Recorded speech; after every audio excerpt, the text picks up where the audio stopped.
Welcome everybody. Welcome, welcome, welcome. Please as you come in, like and share the video. Why is this not trying?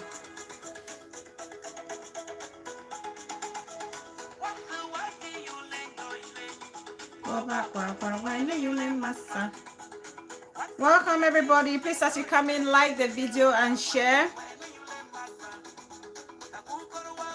Like and share as you come in, please.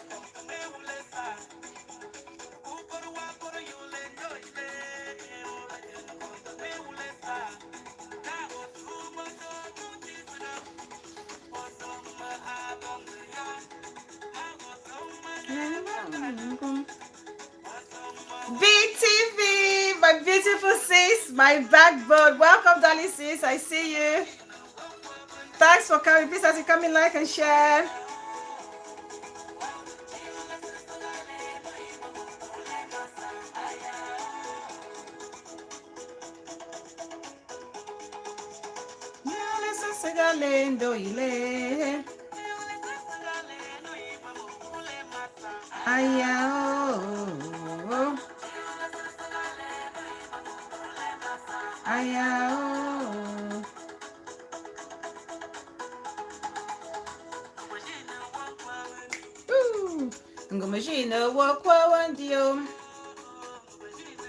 Please, as you come in, like and share, invite more people to join us.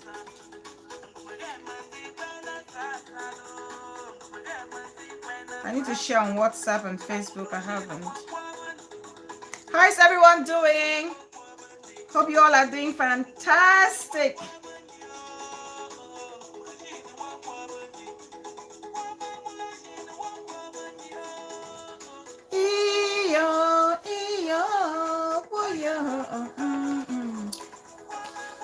Big TV, darling sis, how are you doing? Happy Thursday, darling sis.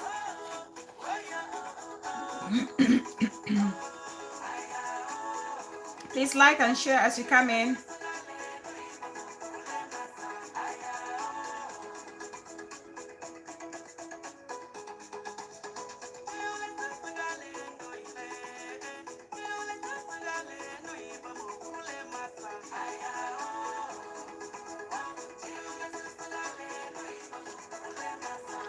Oh, welcome guys, welcome to Bella Fountain TV.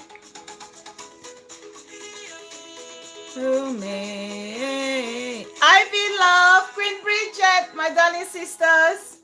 Welcome, Sister Liz. Please, as you come in, like and share.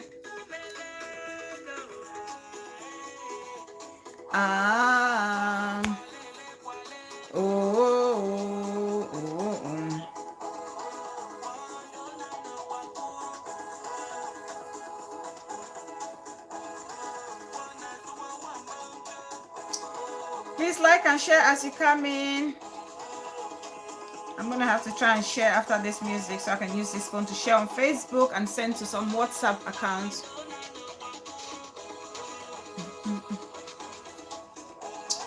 Queen Bridget, Ivy Love, my sister Liz. Hope you both are doing great. Hope you all are doing great. Happy Thursday.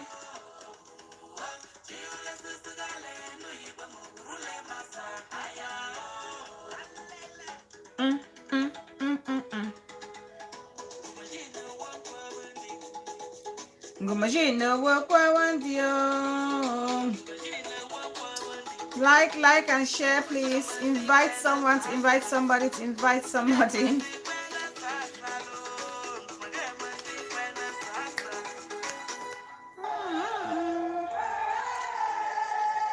Welcome guys. Please, as you come in, like and share the video. I'm just going to try and share to some WhatsApp accounts. That's what I would normally do. Sometimes people don't get notification. So please, if you can do me a favor and share as well. Share on Facebook, share on WhatsApp, share in your meeting groups.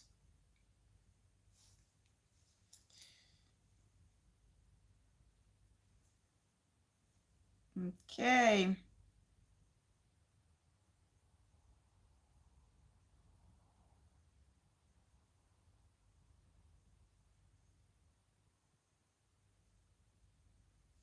Please, as you come in, like and share. I'm just trying to share on WhatsApp.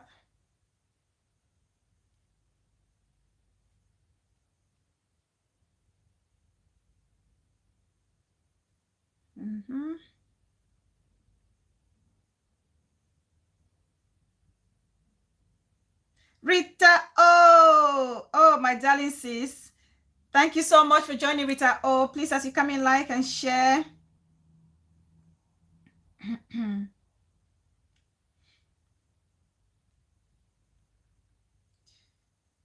Unmerited grace, Muma, my sweet Muma. Welcome, Muma. I see you. I see you, Muma.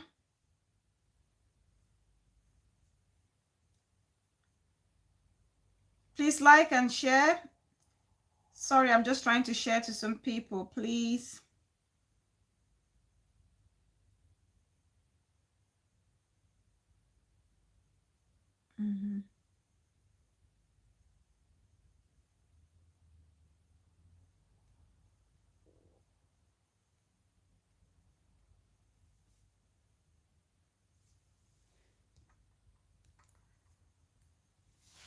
Please like, and share as you come in, please.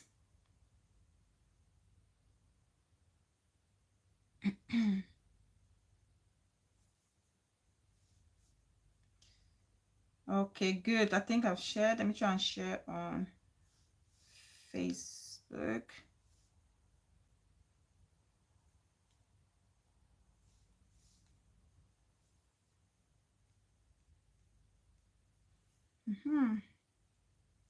Tag a few people.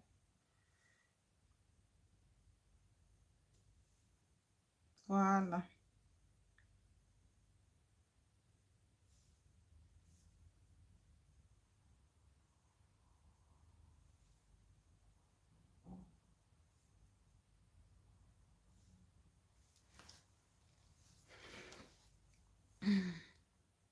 Treaty, my darling sisterly.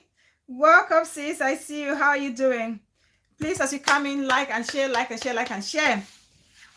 Welcome, everybody. Welcome to Bella Fountain TV. As always, I'm Bella, your host. Thank you so much for coming. Thank you so much for joining. Thank you so much for liking. Thank you so much for sharing. Now, I want to thank all the new subscribers, the ones that have joined us recently. We've got few that have actually joined the family. So I want to say welcome to the family. Welcome to the Fountainers crew, the happy gang. Thank you so much for stumbling and actually loving the content on this channel and subscribing. But please don't forget to turn on your notifications so whenever I go live. Welcome, darling sisters. Thank you so much. Thanks for always sharing me on Facebook. Thank you so much. Now, don't forget to turn on your notification bell so whenever I go on live, let me put you on, darling sis, because you're always sharing on Facebook, so at least you can always share on Facebook.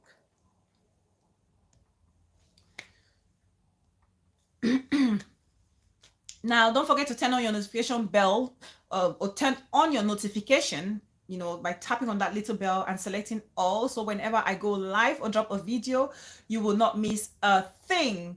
So, and for all my returning subscribers, my darling sisterlies, brotherlies, uncles, aunties, dads, mothers who are all watching me and supporting me at the front or behind, I want to say thank you so much. I appreciate all your support. Now, today we're going to have another interesting topic. As always, it's an interactive one. Just babe! Oh, my darling big sis, I've missed you. Thank you so much for coming, big sis. Thank you. Happy Thursday. Now, we're going to have another interesting topic. As always, let's get it interactive. Let's share our ideas because this topic is for the mothers and also for the singletons or the people who haven't had kids yet or who are not actually mothering any child or fostering any child. It will give you an idea as to how some of us mothers are actually doing it, and also as mothers we can share our experiences of motherhood and we can all learn, and even the husbands can actually understand the things that we as women have to deal with you know, when it comes to our parenting skills, parenting a child, or parenting our children. Now, we're going to talk about that. But before we talk about it, I just want to touch on one or two things that are actually happening or trending on social media, and then we can then go straight into today's topic. Now, the first thing I want to talk about will be, people will be surprised, but I love football. I'm a football fan. I love football, and Manchester United is my favorite. Of course, Cameroon national team is my country. I always support them as well. Now, Kylian Mbappe, who is a Cameroonian / French citizen, is actually visiting the motherland. Okay, Muma. All right, darling. I hear you. Thank you so much. Now, he's been visiting Cameroon for the past, I think last week, the whole of last week, and going around. And it's so nice to see people tracing their roots, their foundation. Like we always say, home is home. Home is where the heart lies. And we are who we are. Our culture, our identity is what makes us unique or makes us a people. So it's nice to see him actually tracing his origin and going back to base and trying to, you know, have the blessings of the ancestors, get to know the people. And it feels different when you go back to your origin. It feels very, very different. And it's so nice to see how much welcome, the warm reception he received from people, from legends like Etofis and other dignitaries. And people from the Sawa region or wherever he's coming from, they came out in their numbers to receive him as one of their sons. And I could see how happy and pleased his mother, his French mom, was. So it's a good thing. And we say welcome and hope you enjoy your stay in Cameroon. And that visit actually has, you know, showcased Cameroon again in another light, in a very friendly and welcoming manner. And then another thing that actually is trending on social media, which I don't know if anybody has come across it. I actually saw it on Melodies TV on Facebook. It's about a guy who helps somebody. You know how we travel abroad when we're leaving home and coming back, or actually living here and going back home. Sometimes we do favors for people. We take things back home, as well as we bring things from home to give it to people here. So we can see that in one of her videos that she shared on Facebook, a guy actually transported something for a friend from Cameroon to Dubai. Now, some of those items contain palm oil. And on arriving Dubai, this person who actually transported the goods noticed that the palm oil bottles actually were producing some funny like sounds or noises. It didn't sound like it was just palm oil per se. So they were curious and so wanted to find out what this actually, you know, what was happening in that in the liters of palm oil. And it's only after opening or cutting through one of the 5 liters of palm oil that they realized that they were not just carrying palm oil. They realized that marijuana or pot or weed or banga, whatever you call it, was actually concealed in those liters of oil. And they were not just one, I think it was 3 or 4. So like 20 liters, 5 liters each. And they had marijuana tied, wrapped onto like rocks or little rocks and put in the palm oil. And that story alone is so frightful. It's frightening, especially for people like us. You know how we always want to help and take things across the Atlantic, bring it back and take it there. And sometimes my elder sister she's one of those people, she doesn't like taking things for people. She doesn't like transporting anything for someone, be it from here to back home or from back home to here. And I can see why a lot of people are reluctant to do that because of situations like this. This guy has gone out of his way to help a friend, not knowing that he was literally putting his life in danger, because you have to go through custom. You have to go through custom to clear these goods before you get to your final destination. Now, He was carrying the palm oil without even knowing that the palm oil contained contraband. That the palm oil that he was literally carrying contained contraband. I don't know. I'm not seeing the comments.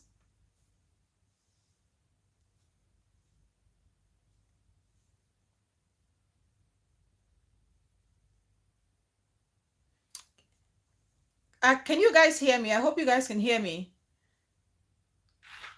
Can you guys hear me? Please let me know if you can hear me.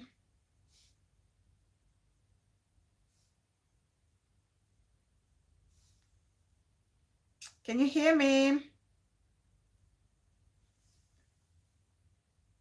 I hope I'm not just talking to myself. Please, if you can hear me, just say yes, so I know I'm not talking to myself. I know that I'm still connected. Okay, good. Perfect. Thank you, big sis. Now, this guy actually put his life in danger by carrying these goods and transporting it all the way from Cameroon to Dubai. Because, thank you, Rita O, because they would have been caught. And when you're caught with a contraband, it does not matter who sent these goods to you. It doesn't matter. Asking for a friend, my auntie dearest, my one and only auntie dearest. Welcome, auntie. I see you. Thank you so much for joining. It doesn't really matter who sent you with those goods. All the authorities will be looking at is the person carrying or attempting to transport those goods.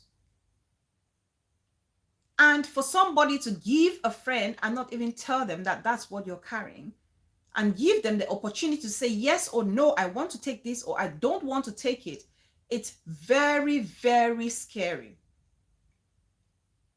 And we can all agree that many a times when people want to send things through us, we usually don't really dig to find out what we're transporting. We really don't dig. We don't investigate what we are carrying.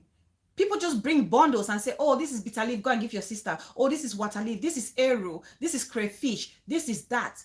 But how many times do you, be honest to yourself, because I'm guilty, how many times do you actually open those packages to see the content of it? How often do you have to open those packages to actually make sure that you're satisfied with the content you are transporting? Many people don't do it. So many of us, we don't do it because we trust the persons sending us with those things. We trust that they will not want to put our lives in danger. But the world we're living in nowadays is a dog-eat-dog world. A friend will trample on you to get what they want to get. And this is exactly what is happening. It's exactly what's happening here. And so my advice to anyone, because it's a rude awakening to myself. It's a rude awakening to myself as well, because now I have to make sure that I check if somebody is sending me to come and deliver something, be it to bring it here in the diaspora or to take it back home. Because don't just trust people like that. We have to be very careful. We really, really have to be. The world is a dangerous place. And I see comments, people are actually attacking Melodies for bringing this story out there. And it's sad because according to them, she's trying to put the, if anything, putting the life of the persons at stake. She shouldn't have shared the video. I don't know. Okay, fair enough. Maybe she would have blurred faces or images. But this information, such an information cannot be hidden from the public. We all need to be aware of things like that. People want to use you to make their monies. Those are people who are looking for all illegal means to make their monies. And they will look for anybody to use. They will use any means, even if it means trading the freedom of a friend, of a fellow neighbor or a fellow friend. Some people will go to do it. They don't care. So let's make it our responsibility to check, and recheck, and make sure that you are not putting yourself in any risk. It's real, big sis. It's real. It's on Facebook. Melogist TV has it on Facebook. And the girl, the person who actually transported the good was reprimanded by this person who brought it to Dubai. The person is fuming. In the video, the person is fuming, and the girl, the sad thing is, it's a girl who asked them to bring this goods, and her husband doesn't even know she's in dodgy business. Well, that's what he claims. He claims to have no idea. Peace person, mama for life. My mama forever. Till infinity. Welcome, mama. I see you. Very terrible. Yes, it's a lady. This whole scheme was planned by a lady. And apparently her husband had no idea she's into this illegal business. So that's just to tell you are sleeping on the same bed with somebody who you don't even know. Somebody that could literally, cause your own demise. Thanks, Mama. Co-host Mia is sleeping. She's napping. She'll probably be up in any minute from now. She'll be awake. So we really have to be careful. Your kind gesture can literally end up with you losing your freedom because we have heartless people out there. So I thought I'd share this story just to, prick our minds to be more careful when we are actually transporting goods for people. Please make sure, please check. You don't want to be caught up through immigration or custom and you're surprised that in your luggage you have like banned items, you have contraband items. We have to make sure. Don't fall a victim, please. Don't fall a victim. Check what's in that packet of gari. Check what's in that packet of bitter leaf. All these black bags. All these black bags. Peace person says lies, lies, lies. The husband is aware. How is the wife making her money? The husband is a thief. Oh, Apongang Rosel. Welcome, darling. I see you. Thank you so much for joining. Thank you so much. Happy Thursday. Yeah, I was surprised as well when the lady, the alleged criminal said, oh, I didn't want my husband to know about it because he doesn't know. And I'm thinking, how come? Like, how would he not know that there's marijuana in the house? How was she going to actually transact the whole quantity of marijuana, which was about 13 bags of weed or pot? How was she going to transport that or transact it without her husband's knowledge? I find it hard to believe as well. Easter to remember, my sweet sis. Welcome, darling sis. Thank you so much for joining.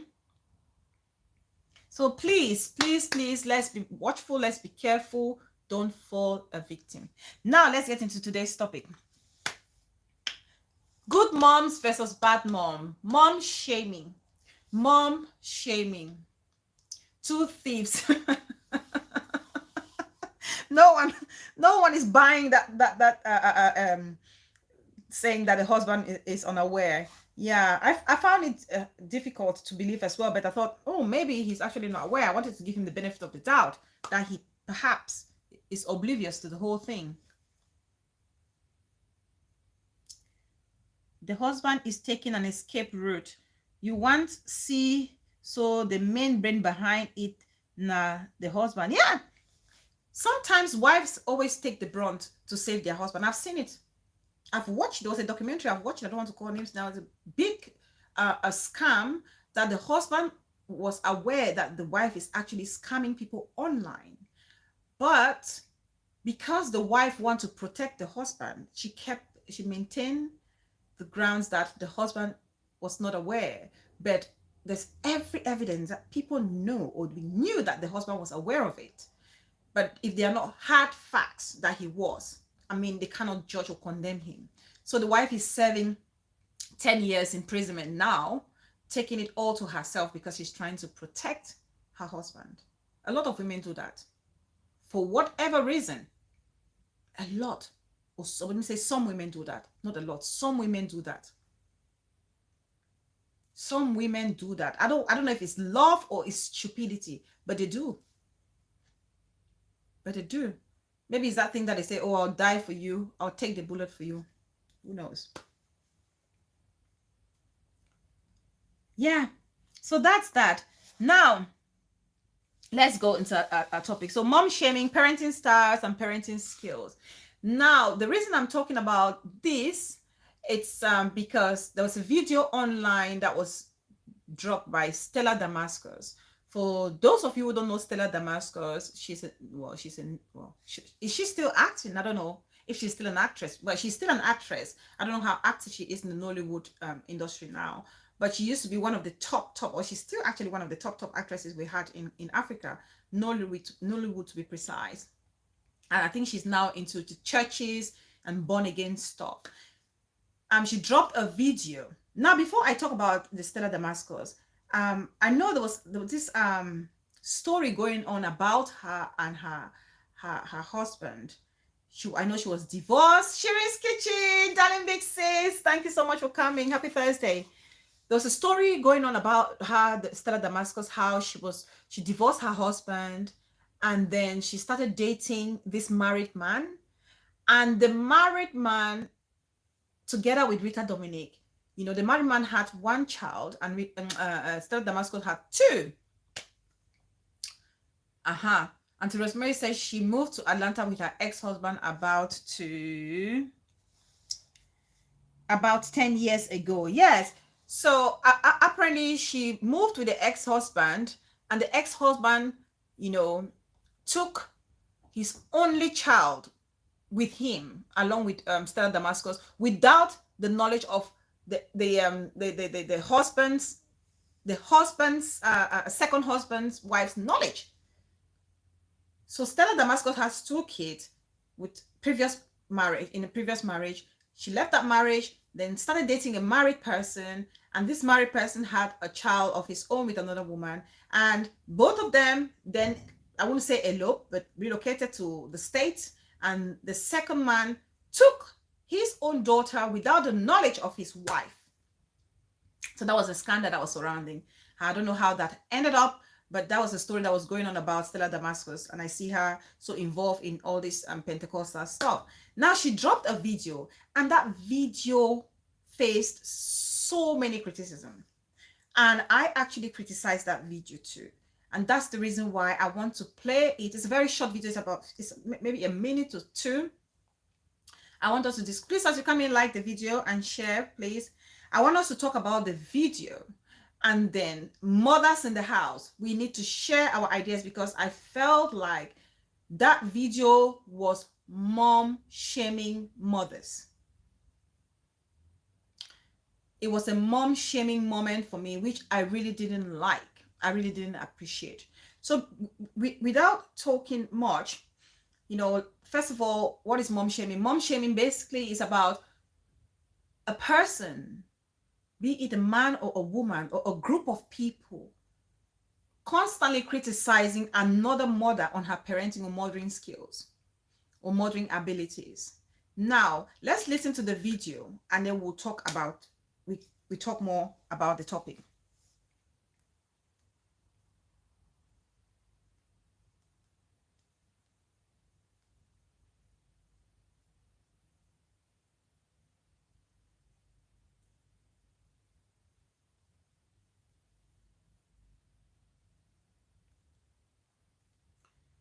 Let's listen to the video.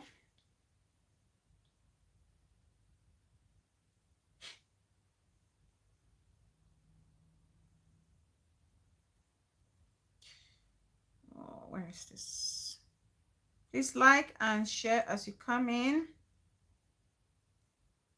So that's the video right there. That's Stella. So I'm going to play the video, and then you guys can listen to it. And please listen. I'll play probably twice so you can catch it. I don't want anybody to miss. Do not miss. Do not blink. Yes, her second husband was a Nollywood producer. Daniel Ademi Nokan was his name. Auntie Rosemary knows a lot about this. Thank you, Auntie, for sharing that. Thank you. Now let's listen. How you doing? Okay, quickly, I want to just bring something to your attention. I've been saying this thing, but today I said, no, I'm going to talk about it. It's enough. I don't care how problematic your child is. I don't care how, I don't care how badly behaved your child is. There is no place on this earth that it is okay for a woman to put her child on a leash, like literally, physically. The way you put your dog on a leash and hold your dog, so he doesn't run away. There is no way you can do that to a child. If your child has issues, find a solution. Find a therapist. Find a counselor. Find a doctor. Find someone. Keep your child at home. Or put your child on your body. If your child is too big, please take the child to a place where they would care for him or her and take care of. But putting them on a leash, on the hand, on the waist, on the neck, they're not dogs. They're children. No, no, no. This one pained me. I had to talk about it. Please, please, if you see anyone or know anyone, it is wrong. Tell them. It is wrong. I'll play it again. I'll play it again. Hey, y'all, how you doing? Okay, quickly, I want to just bring something to your attention. I've been saying this thing, but today I said, no, I'm going to talk about it. It's enough. I don't care how problematic your child is. I don't care how, I don't care how badly behaved your child is. There is no place on this earth that it is okay for a woman to put her child on a leash, like literally, physically. The way you put your dog on a leash and hold your dog, so he doesn't run away, there is no way you can do that to a child. If your child has issues, find a solution. Find a therapist. Find a counselor. Find a doctor. Find someone. Keep your child at home. Or put your child on your body. If your child is too big, please take the child to a place where they would care for him or her and take care of. But putting them on a leash, on the hand, on the waist, on the neck, they're not dogs. They're children. No, no, no. This one pained me. I had to talk about it. Please, please, if you see anyone or know anyone, it is wrong. Tell them. It is wrong. Okay. I'm sure you all have heard it. FBI Clarence! My darling big sis from moi, the loving and caring one. Thank you so much for coming. Where is my pen? Sorry, guys. Oh, I found it. Thank you so much for coming. Now, oh my God. For those of you who don't know what a leash, a baby child leash is, so it's like a security rope for kids, especially toddlers. Now, some people have those like little body straps, and then you have the lead on the leash, and some people have it like a little backpack with the leash hanging onto it. Now, exactly, Mama, it's a security leash for kids.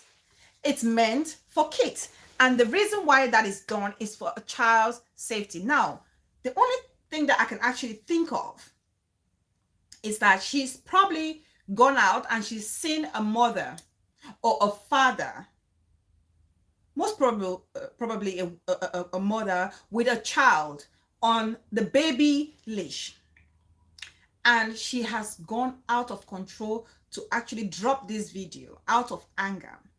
Now, I find this video very irritating, very ignorant, considering that Stella Damascus is somebody who is educated, who is learned, well-traveled, exposed, has a child.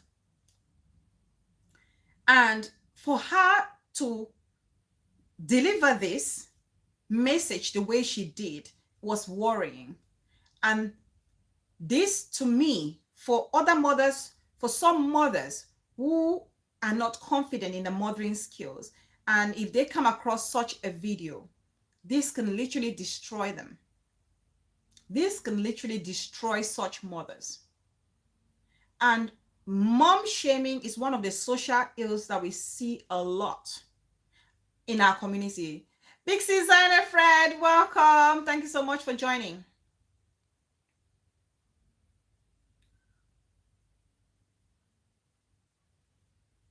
Mom shaming is very, very common. And it's a social ill that we don't talk a lot about. Now, being a mother alone is so much pressure.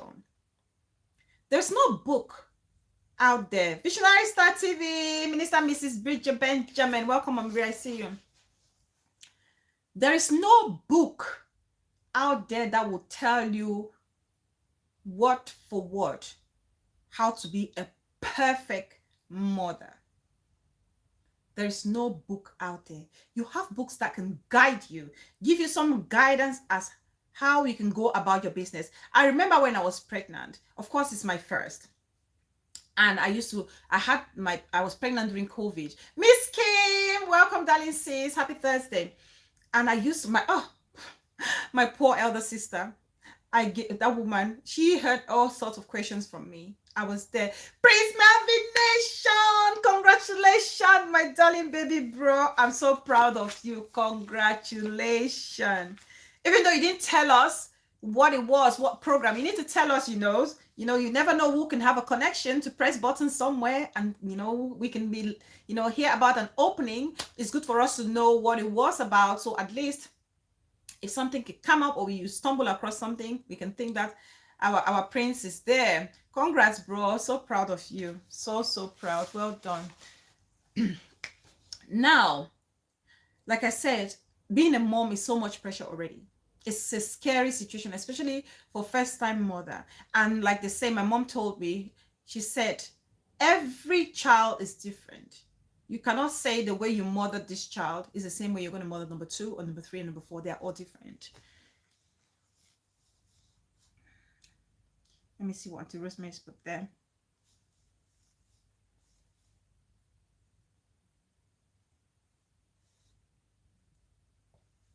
Migraine.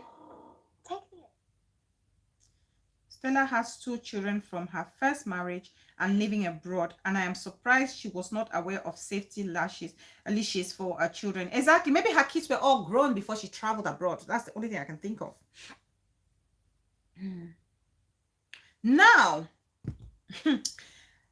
I remember when I was pregnant, and I used to ask my sister all sorts of questions. I was worried. Bright days ahead, my beautiful sis. Welcome. Happy Thursday, sis. I used to ask my sister, I was like, oh my God, how am I going to cope? The child doesn't speak. I'm a TV. Oh my God, my selfless, beautiful sis. Welcome. I see you. Now, I used to ask her the question, how am I going to cope? How do you know how the baby is communicating their needs when they can't speak? They cannot actually verbalize their feelings or their needs. I used to ask the question. I'm always worried. I'm scared. I'm anxious, worried about what will happen. Am I going to be a good mother? I want to make sure that the baby is happy. I understand the baby. And my sister used to say to me, you will just know it. Don't overthink it. It will just click. You will feel it. The instincts are there. Gestures will happen in due time. You would know it. And so you have to trust your own gut instinct. As a mother, she would tell me all these things. And then when you have other women who have kids, mom shaming mothers like this, we have to talk about it. We have to talk about it. Those leashes are not there so kids or babies can be treated as animals or dogs. There is a saying, the co-host is awake. There is a saying, terrible twos. When the child is like 2 years and above. Hello, Baba. Hi, my love. Hello. Sorry, guys. Just a minute. Are you okay? Please like the video and share, please. I'll be back in a minute. Just a moment. Please like and share. I'll just play the music. Just 1 minute, guys.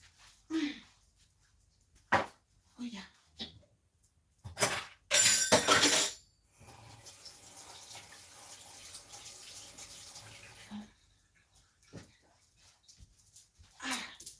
Please like and share. I'll be right back. The co-host has just woken up and she's wet.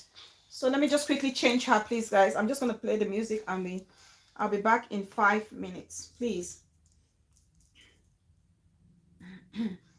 I'll be right back in 5 minutes. Please, as you come in, just like and share. Okay. Let me just change her, because if I don't change her, she will be unsettled and we will not have a peaceful show.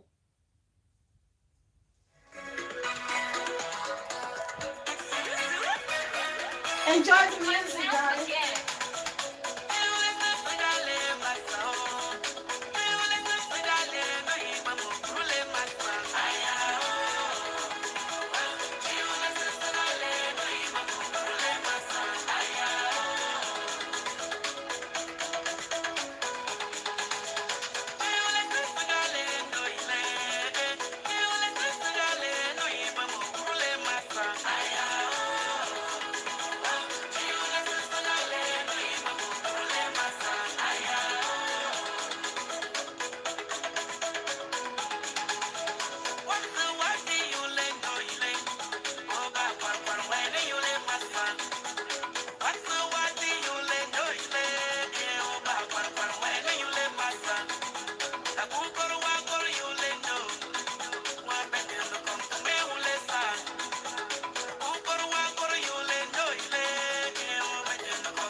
one.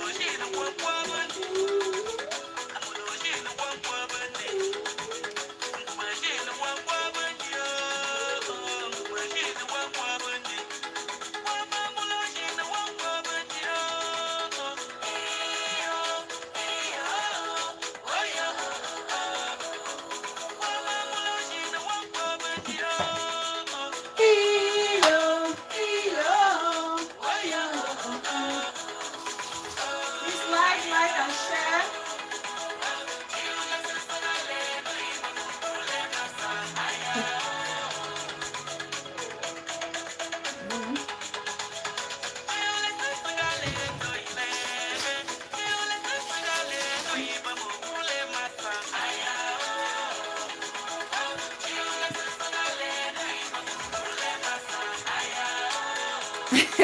Thanks so much, guys. Thank you so much. Thank you. Sorry, the co-host woke up and she was wet, so I had to settle her. Please, I'm so sorry. Apologies for that. Now, let's reduce your volume, honey.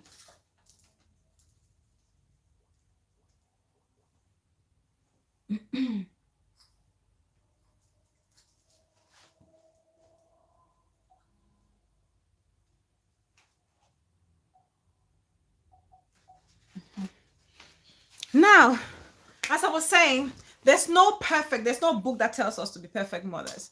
And so mom shaming is a dangerous thing, especially for mothers who don't have confidence in themselves. Okay, that's very dangerous.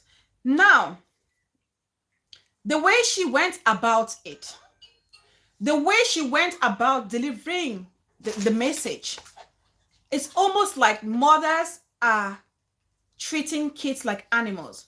Mothers who actually use the baby security leashes are actually failed mothers. Mothers who have failed to control their kids. But you cannot say that. She cannot go out and put such a message. A mature woman, a woman with children, a woman who is well traveled and should be knowledgeable, actually, you know, exhibiting such ignorance in public. You know, and it's sad because you see other women actually applauding that. I found it so heartbreaking. As a mother, or even if you don't have kids, right? There's so many reasons why mothers will want to have their toddlers, especially when they are two. When you have a toddler, if you're a mother and you've gone through the different phases with a toddler, it's so dangerous because that's when they want to explore everything. It's the explorative stage. They want to see things. They want to know. They want to feel. I can't tell you how many times I found a co-host in the freezer, you know, wanting to sit in there to feel the cold. Why is it cold? The other time she almost scorched herself with a hot iron because she's feeling the heat. She wants to go closer with her face to know why is it hot? You know, all those little things. And one of the things for mothers is safety, the safety of a child. Your primary aim is the safety of a child. And when mothers are out and about and they want to ensure that their kids are safe, mom of two boys, love you, my darling sis from another mother. Welcome, welcome. All right, darling. Now, when mothers are worried about the safety of the child, they will do anything to ensure that that safety is guaranteed. Even if it means using a baby security leash on them. If you have ever lost a child, you know, in a shopping center, you would understand why these leashes are very important for a child, especially a toddler. These leashes are used for toddlers, not even for adults. And a child leash is not for kids, for challenging kids. It's not just for kids with challenging behavior. It's for the general security of any child. It's not every child in a leash that you see, you know, running around helplessly. A toddler is a toddler. You cannot control how they feel or what they want to see or their inquisitiveness. We cannot control it. And so she is already condemning every child in a leash as a child with a challenging behavior. So any mother who has a leash on a child is dealing with a child who's got difficult behavior or behavioral issues, which is not correct. which is the wrong information to be putting out there. Which is the wrong information to put. An incident happened. Hello, co-host from Mommy of Two Boys. An incident happened here in the UK. Yvette, welcome. My respectful, beautiful, hardworking baby sis. Welcome, darling. I see you. An incident happened in the UK when I just came to the UK. Exactly, Muma. This issue happened. This is a true story that happened here in the United Kingdom. A mother went to the shopping to do grocery shopping with her child. You know how we would go? It was a huge grocery shopping, and you used the trolley. This lady was with this toddler, and she was shopping, and she, they went to the till to check out. She put everything on the till. She put every item on the till, and while she was unpacking the trolley for it to be checked out, she lost sight of this child. Too excited. Too excited. Enough, Ray Ray, please. Now, she lost sight of this child, and this child went off with other toddlers, with other youngsters, and the only time this child was found again, Mia, Ray Ray, stop. Okay? Just be happy, but give mommy some time as well, please. Okay? Thank you. If I'm come and no, I said stop. Mommy needs to talk with her friends as well, okay? Good girl. That's a good girl. Now, now, it's not funny. Stop laughing. Toddlers. These are toddlers. If I should take co-host to the shopping mall, she should be having a leash. It's just that, and for her, she's always hated being put in her pram. When she was the age of maybe 9 months, she hated the pushchair. So she's always walked. Always. Thank you, darling. All right, Abba. All right, I hear. Okay. Now, this child left the mother, saw other children, went off, and this child's dead body was recovered in a railway track. This child ended up Kwara in a railway track. We don't know if this child was actually done by someone, which we believe that was the case. Perhaps the child was molested, because if this child was hit by a train, the child would have been squashed. But it looked like somebody took advantage of the fact that this child was lost, took this child, molested this child, and finished the child and dumped the lifeless body in a railway track. Why? Because the mother lost sight of the child. If this child was in a leash or on a leash, this would have not happened. This is a true life story that happened here in the UK. Now, if this woman had put her child on a leash, would you have called this woman a bad mother? No. And the truth is, when this incident happened here in the UK, so many parents went out to get leashes for their kids because they knew they had to keep an eye. They had to ensure that the child was safe whilst they were doing their shopping. And so for somebody like Stella Damascus to come out and condemn these parents who have their kids on leashes, that they are bad parents, you cannot control your child's behavior. If you have a challenging behavior child, keep them at home. If they are too big, take them to a health facilities. Oh no, a child with a challenging behavior does not necessarily have to go and stay in a facility. Why must they go and live in a facility? It's the ignorance for me. That's what's fuming me. That's what I'm so frustrated about, that is coming from somebody like Stella Damascus. I'm fuming. Thank you. Thank you, peace person Mama. Keep them with who? It's your child. Now let me tell you a sad story. let me tell you a sad story. You know, it's sad. I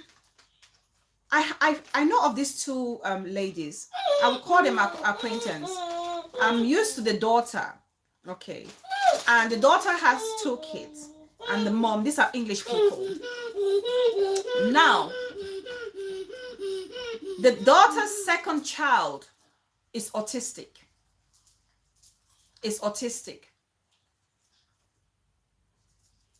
This girl has literally found herself being housebound for months. For months, I didn't see her. I didn't hear from her. And then suddenly we bumped into each other. And I said to her, she's Lauren. Her name is Lauren. I said to her, Lauren, you've been missing. And she goes, yes, Bella, you know what? I really find it difficult to come out because every time I come out with my son, people are condemning me. People look at us sideways just because he's different. People, they're almost isolating us, and I find it humiliating and embarrassing, and sometimes I'm ashamed. I cry when they do that sometimes. So for that reason, I don't bring him out anymore. Oh my God. To tell you guys, when Lauren told me, I was heartbroken.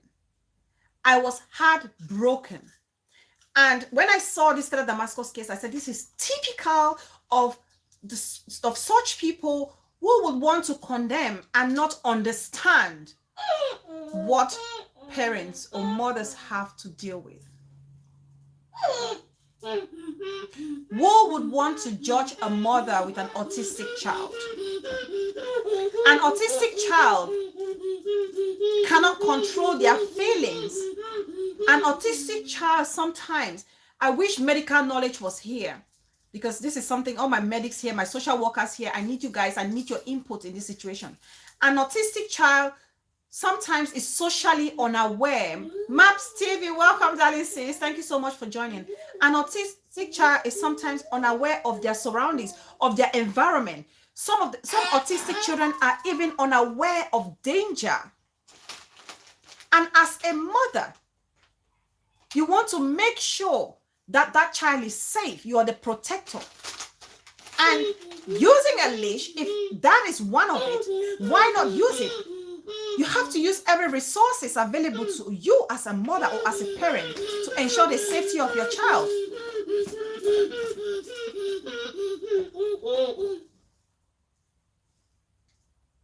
Send money internationally. This woman doesn't come out because she's being judged by people. She's being condemned because her child would scream. Her child would want to run around. It's sad the way humanity is becoming. We have no compassion. We have no patience. No patience to understand people. No patience whatsoever. And this is not the first story. This is not the first story of somebody who is autistic. They don't want to carry their child out because people don't want to give them the chance to breathe.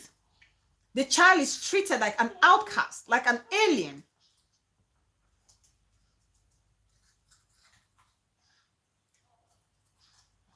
Children will always be children.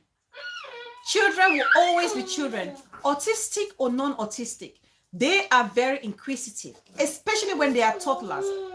And you cannot restrict them when they are out and about. And in order to have control sometimes, is to have them on these leashes. But no child, I've never seen a child who's got a leash on their neck like she's saying. Those leashes are very child-friendly and safe.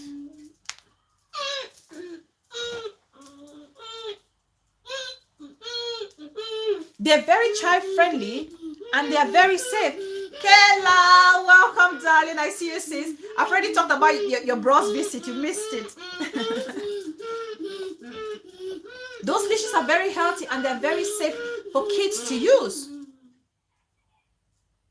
I don't know the type of autism the little boy has, sis. I don't know.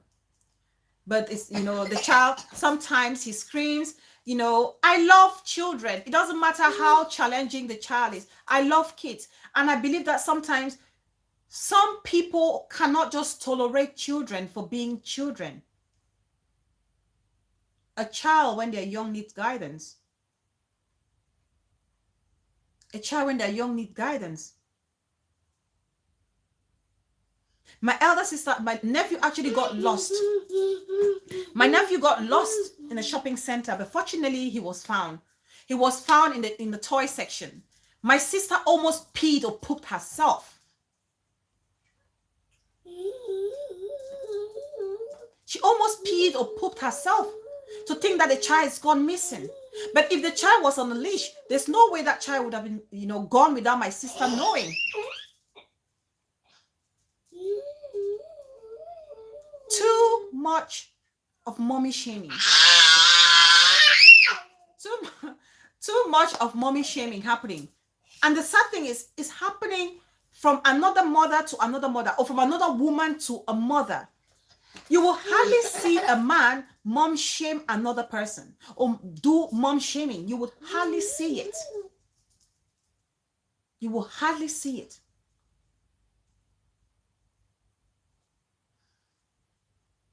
You cannot say, if your child has an issue, go and fix it. Look for a therapist. Look for a this. Sometimes, even the therapist or the therapy is not what the child needs. And if anything, it's not what the child needs. Sometimes what the child needs is a mother's love and affection. Sometimes what the child needs is understanding from those people around them. Patience. Patience.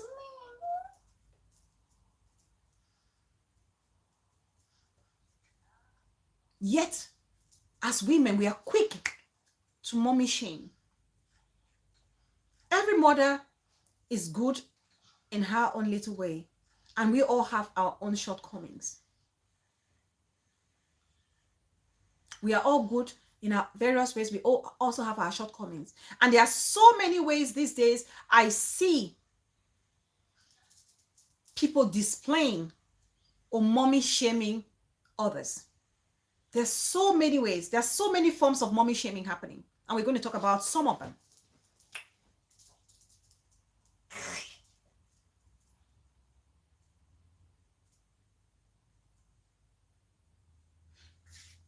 Just Babe says, I always had my kids on the leash as toddlers. Why out? What's wrong with that? What's wrong with it?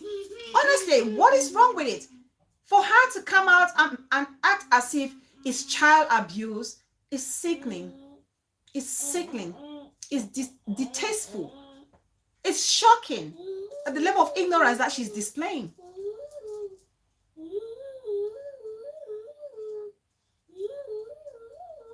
You do no such thing here in the UA. You smoke, you will be jailed. Oh, people should just be humans, massa. Oh, so you can't. Oh, even more, you cannot smoke in the UAE. Is smoking not allowed in the UAE? So let's talk about some of it. I don't understand her outrage. It's crazy, Big Sis. It's crazy. I found it so upsetting, so annoying to think that she will want to condemn every child and say they are kids with challenging behavior. Okay, Yvette.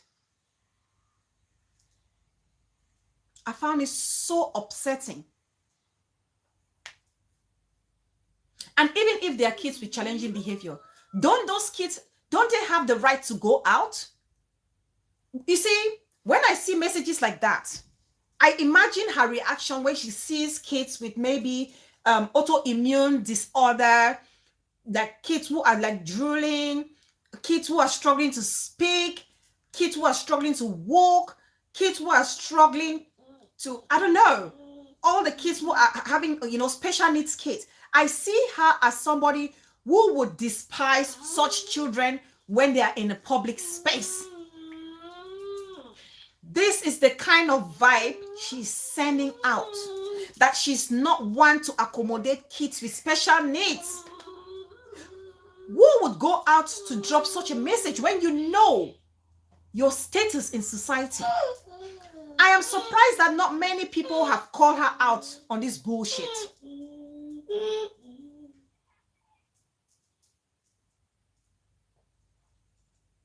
I am surprised that not many people have come out to call this her bullshit out. I'm really frustrated by this thing. We have a caller. Hi sis, should I put you on the call on the show? Okay, thank you. Yes sis, you're on the show. Yeah, I think if someone is bullying the child, it should be. Sorry, I'm just in the middle of the show. I just got a little part of it. I just think it's because in Cameroon, autism is not well known. There are people that are still trying to make it well known to us. The only form of autism that people know about it is I don't know how to really explain it. When the child behavior is too pronounced, but people forget that there are adults with autism. Cameroonians, you have some people that are very lonely. There's different spectrums of autism. Different I don't want to spectrums. take more of your show, but you know, the most intelligent people, they do manifest form of autism, and that is called Asperger. People with high the Asperger syndrome. Yes. They are not socially, they score very low. Yeah. But when it goes to intelligence, they are very high. People with high IQ, they are most often 80% are people autistic. You have people like Einstein and other renowned people. People who have done something. If you go and check, they are people with a form of autism. And you know, in women it is very silent, and with men it's very, very pronounced. Because with I don't know how to really say it. ADHD, yes. ADHD. The behavior really comes out. Yes. But there are other forms. You even have children who There's with so many spectrum. problems. Speech impediment. You should be. Speech impediment who are suffering from autism. I think you'll be a stupid person to laugh at a child because at any level of our development, you can develop a spectrum. Problem. So people laughing at others, I think it's more about them than the child, because as parents, we are supposed to show love to every child because we don't create them, we don't make them. If you start looking at another person's child and you are mocking the child, you are inherently mocking at the God who created the child. I feel very bad for the mother. If I was the mother, I think the person who does that must be sued. Yes, this is Stella Damascus. Stella Damascus of all people. Unbelievable. She was mocking a child. Where was she doing that? On Facebook, she dropped a video literally telling off mothers who have their kids on leashes and saying that if you as a mother, stop. If you as a mother, you cannot control your child and you want to put them on a leash, you should lock them up in the house. Keep them in the house. Don't bring them out. Or better still, take them to a facility. Are you serious? No, I'm going to play it. Okay, I think some people have literally joined us. Let me play this again. Because I saw Maps TV asking, Elsie was asking what is happening. Let me play the audio again one more time so you guys can listen to what she said. Okay, thank you, sis. Thank you.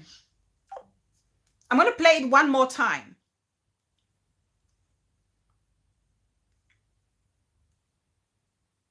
Okay. Okay, quickly, I want to just bring something to your attention. I've been saying this thing, but today I said, no, I'm going to talk about it. It's enough. I don't care how problematic your child is. I don't care how, I don't care how badly behaved your child is. There is no place on this earth that it is okay for a woman to put her child on a leash, like literally, physically. The way you put your dog on a leash and hold your dog, so he doesn't run away. There is no way you can do that to a child. If your child has issues, find a solution. Find a therapist. Find a counselor. Find a doctor. Find someone. Keep your child at home. Or put your child on your body. If your child is too big, please take the child to a place where they would care for him or her and take care of. But putting them on a leash, on the hand, on the waist, on the neck, they're not dogs. They're children. No, no, no. This one pained me. I had to talk about it. Please, please, if you see anyone or know anyone, it is wrong. Tell them. It is wrong. This is it. This is it. You, co-host, you stop. Stop and use your tablet. Okay? Mommy is using the phone with her friends. So you stick to your tablet. Understood?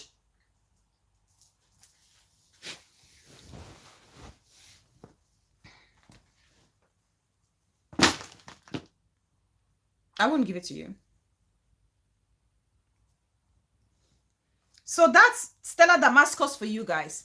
No, no. Unbelievable, Kayla. Unbelievable. Honestly, it's crazy. I was so pissed when I heard this. I was so pissed when I heard it. And this is not just, she's just one in so many of them. Yes, sis. Yeah, is she a mom? She's a mom. She has kids. She does.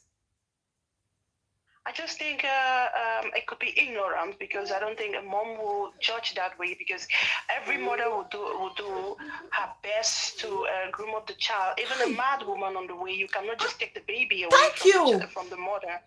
Why would she say such a thing like that on the air? And how are people? I think people are really people should react against it. I don't know where she posted it. On Facebook. Things like that should not be allowed. Should not be allowed. You don't know what people are. You don't know the issues people are going on. That's going on in people's homes with their kids. Does she know that there are children having a psychiatric problem? Jesus Christ. There are children with serious psychiatric problems that parents don't know about it. They even develop, I don't know how to really put a personality disorder, maybe. Let's say, personality disorder is even something you can deal with. But there are children who have mental disorder that they need to be isolated because they can even kill. Yeah. Children, she shouldn't say a thing like that. I don't know what prompted her to do or to say such a thing like that. It's because our society, we spend our time talking about things that are life in my class. Welcome, baby sis. We spend our time talking about things that cannot really help us, because as parents, we really need to know, I think we really need to know a lot. Know about a child's development, know what to expect from a child at various ages, because there are some parents who don't know that when a child is a toddler, right to the ages of 4, what is very, very important in the age of that in that child's life is cuddling. That is very much more important. There are some parents who don't know that. That you can give a child food, you can give the child a drink, but if you don't cuddle a baby to the ages of 4, that child can literally die. There was a research that was being conducted, and I don't want to call the researcher's name because there's still a problem about it. He took 2 twins. Literally, he did it with black children, and that's not acceptable. A lady had 2 twins. So this professor took the children. They allowed the lady to breastfeed and nurture one of the twins, and the other twin, they would just wait when the baby is crying. They just give him milk and food. Do you know that child died? That child died. The one that was just being cuddled, he was not having food frequently. The child stayed longer. Is living, is very healthy. There are some things that we need to know, stages of development, and to know what can happen at any. No, she's saying that you should keep your child at home. No, she said keep their child at home. If you can't control it, you don't need to take them out. You don't do that. It's very crazy. You don't do that. Because she can say that to Africa, because there are people who will not take her to court.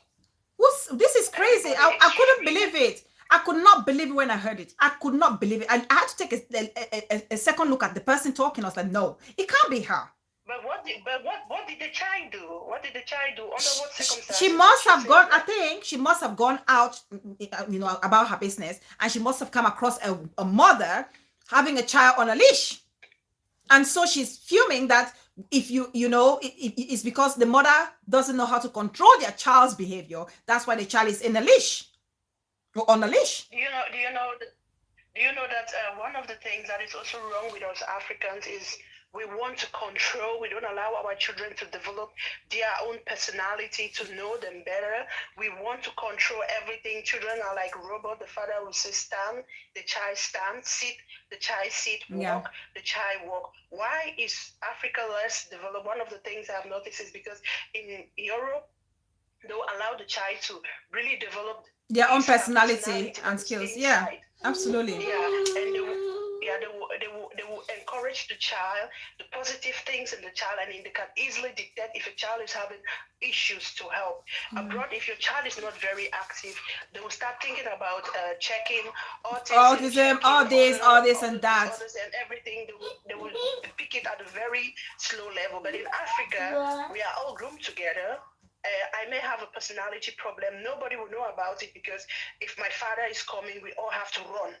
Nobody sits in the living room and things like that. It makes, we are all just, we have been living in such a way that we just know that if the parents say left, we go left. If the parents say right, we go right. Yeah, but sis, on this occasion, having the child on a leash when you are in a public space and out and about has nothing to do with controlling the child. More about the safety of the child. It's a child. Yeah. It depends on the age of the child. Yeah, it's a toddler. We're talking about toddlers here. Do you know? That's why I say we need to know what is with the development. A child knows. Do you know to the ages, toddlers to the ages of 4, 3, ending 3, 4, towards that age, the brain has developed, and only to the point that the child knows, I need something, I have to ask for it. Yeah.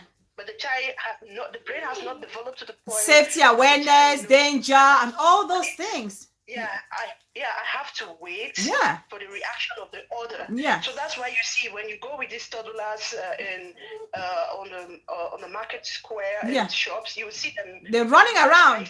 Just start crying. Oh my God. Eyes. It depends the age of the child. The child at that level, the brain has just developed just to see things and wanting it. Then there is another stage that the child will see things and then will learn to wait. You discipline a child based on how the child is developing. You not expect, like I would say, children around 23. That's when the brain is. I don't know how to really put it simple. The brain is really developed. It's formed. It's formed. It's developed, and in a full stage of comprehension. Yeah, that's when you can you can hold a child accountable for certain things. That's why even the law is being made in such a way that it fits with the child's development. If a child is screaming on the way, it's a child. Exactly, a child is screaming. The psychological, how the child, what happens at home, the event that happens before. How is the child feeling? Some children are going through a lot. The parents might be having issues at home, and that affects the child, and the child can expose it that way. A child might also be a difficult child. Yeah, exactly. Mental issue. A child might also be sick. A child might be sick. Yeah, or a child might just also be just naturally inquisitive. But now, regardless of whatever, if the child is sick, even if the child is abused, even the child is challenging, once you're out and about with your child, the first thing that you want to ensure, especially a toddler, is to make sure that this person is safe. And now, for those kids, like as a toddler, you've said that the brain is not fully functioning. They cannot process information. Yes, and you cannot say, for me as a mother, to help this child to ensure that they're safe, but by putting them on a leash is an abuse or is a lack on my side of being a good parent. This is what I find upsetting. I also find that very upsetting because if you take your child, let's say the child sees the child might be seeing the city for the first time, and then is very excited about something, and you, the parent, you say, "I won't give it to you." The child will cry for the very first time. The next time you say, "I won't give it," it might take you 3 intervals, and then the child will know, okay. If I ask 20 times, mommy will say no. So there's no reason for me to cry. ask. Yeah. So if she happens to meet the mother in between those intervals, Yeah. why will you? I don't even know what is even her business. If the child is crying and doing things, what is her business? What is her business? Why is it? What works for you, Kela?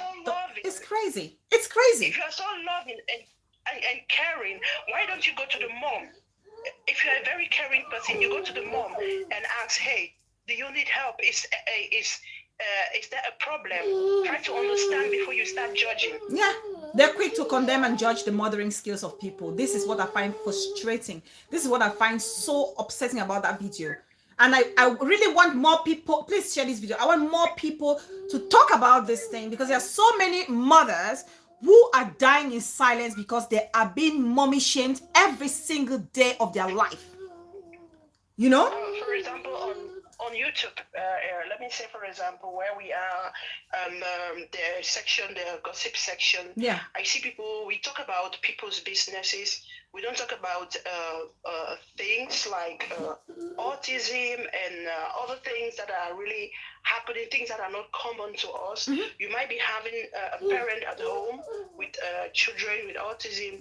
They may not know the help that they need. They may not know what the government can do. They may not know how to I don't know how to go about it. These are issues that if we discuss on our platforms, it might benefit a mother. Yes. It might benefit a mother. These are some things we need to, because I know in about 10, if you put 10 parents, at least 2 to 3, because the rate of autism, let me not be so... no, it's true. It's very common now. The diagnosis is because of the advancement. To be so judgmental. No, it's not. No. It's not being judgmental. It's being factual. Yeah. To notice these are the things. Child upbringing it could be something very good for us. Owning platforms for us with children to really discuss about it. Like when you bring a topic about autism, so that the parents could be there to talk about it, the early signs. Yes, to share their stories. Yeah. And also with among us adults. Yeah. Do you know some people we call selfish people in Cameroon? Some people you say, "Oh, this man, everything now himself." It could be narcissist. It could be a form of autism. It could be a mental issue. We don't know that. Yeah, I mean, this is a good suggestion because it will also be good to have like a parent who can come and share their story from the diagnosis and how to deal with it. Yeah. You know. Yeah. Thank you so much, sis. That's a good suggestion. And I work with such people. I could help you. I work a lot with mental things. That's why I'm always. Thank you so much, sis. I know you're my go-to health professional.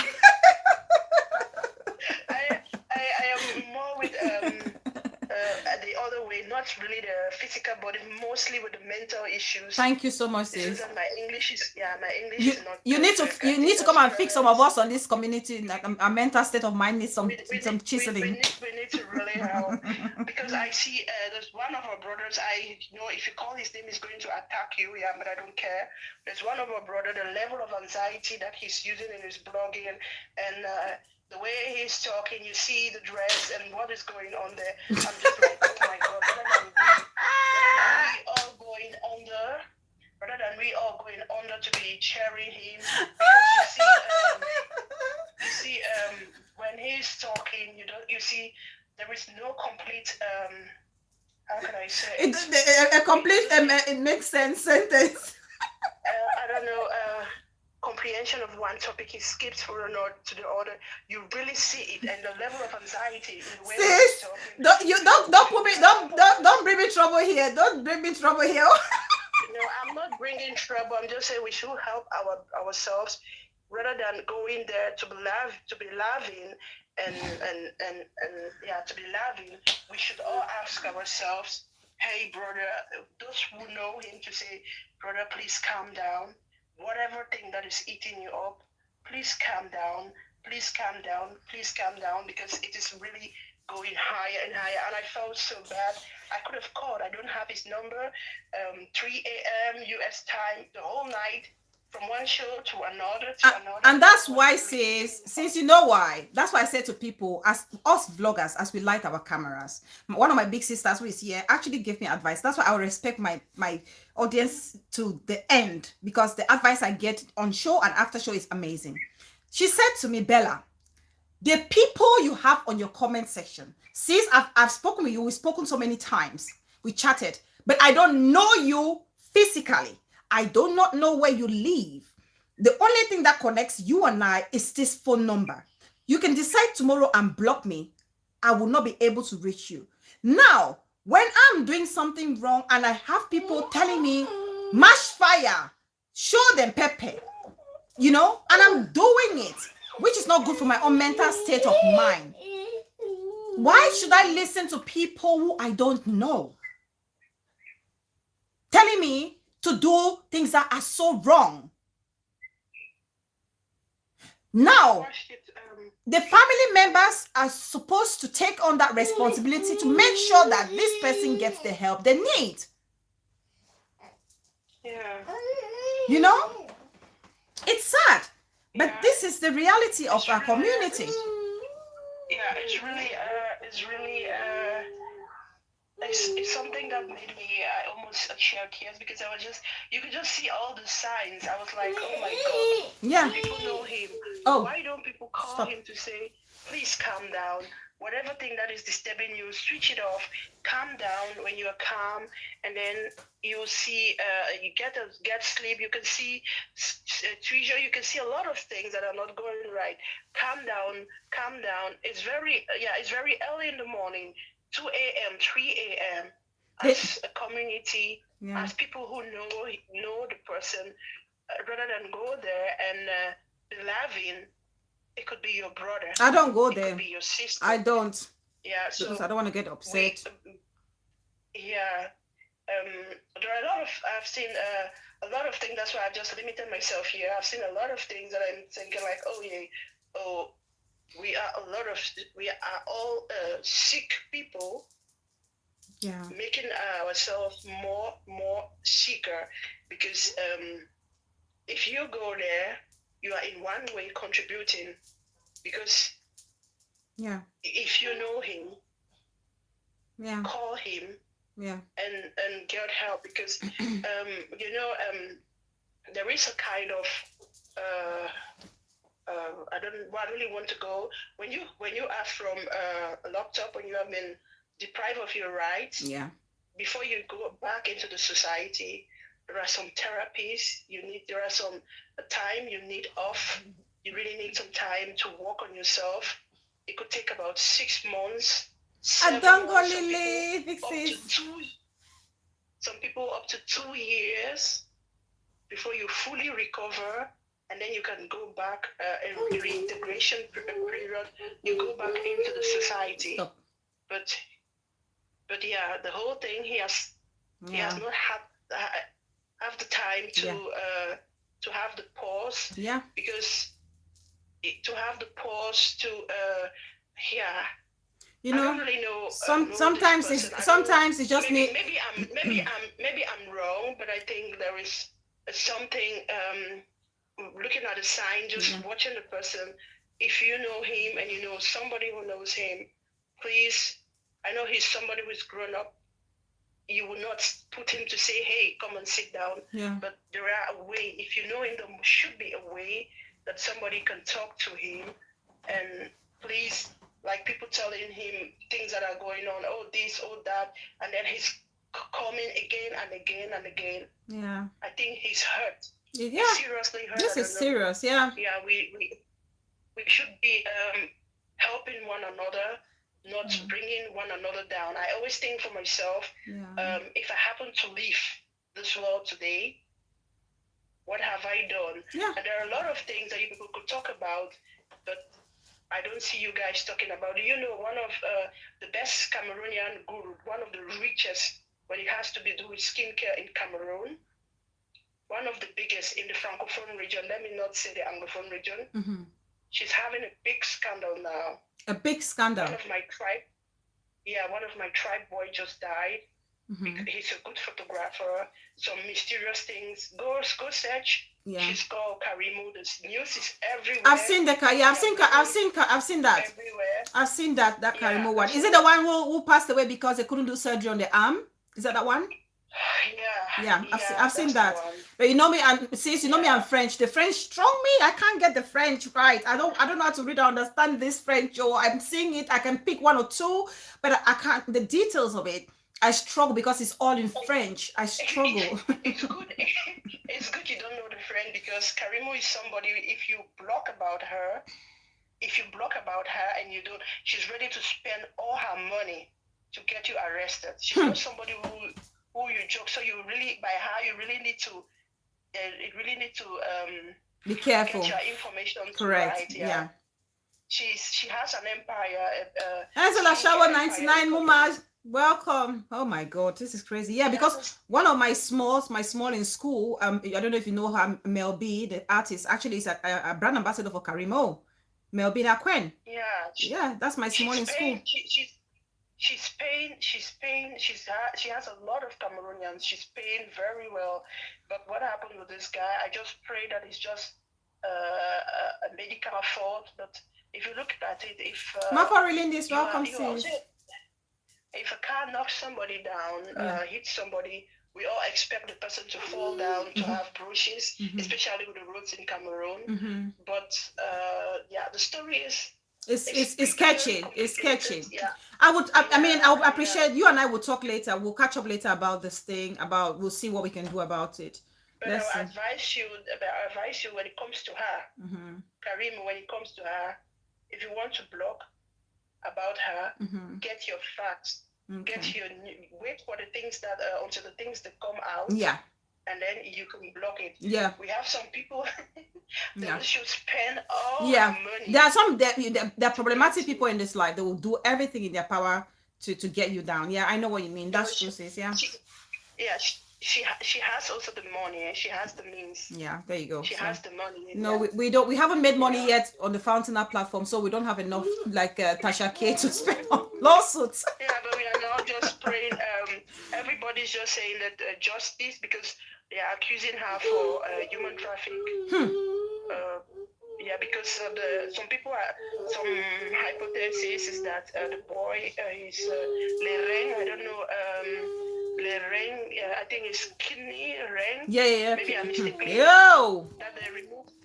That they remove it, and there's a lot of We will be watching it, and as it unfolds, so we just keep watching. Yeah. All right, sis. Thank you so much. My brother came to Cameroon. My brother was in Cameroon. I vlogged it. You were not here. I vlogged it already. Oh, thank you. I'll watch the beginning. Yeah, I vlogged it already. This is the sister of Kylian Mbappe. Kylian Mbappe. Not a really sister. I know. Yeah, village boy. Yes. Yes. Yeah. I am not that rich. Yeah. Bye. Yeah. Bye, sis. Thank you so much. Thank you so much for that contribution, darling sis. Thank you so much. I appreciate it. Now, to be honest with you, this parenting, mommy shaming thing is a serious thing that we need to discuss. Like I said, my sister Bright Days Ahead has mentioned, these things don't only happen in our communities. It's a worldwide issue. It's a worldwide issue. Now, there are so many ways that us women, especially, mommy shame other women. There are so many forms of mommy shaming. The first that I can actually think of is criticizing mothers about their breastfeeding choice. One of the ways that people mommy shame others is criticizing them about their breastfeeding choice. I saw actually my darling business just said all her kids were on leashes. Leash is not slavery. Leash is not barbaric, and leash is not inhumane. It's for security purpose.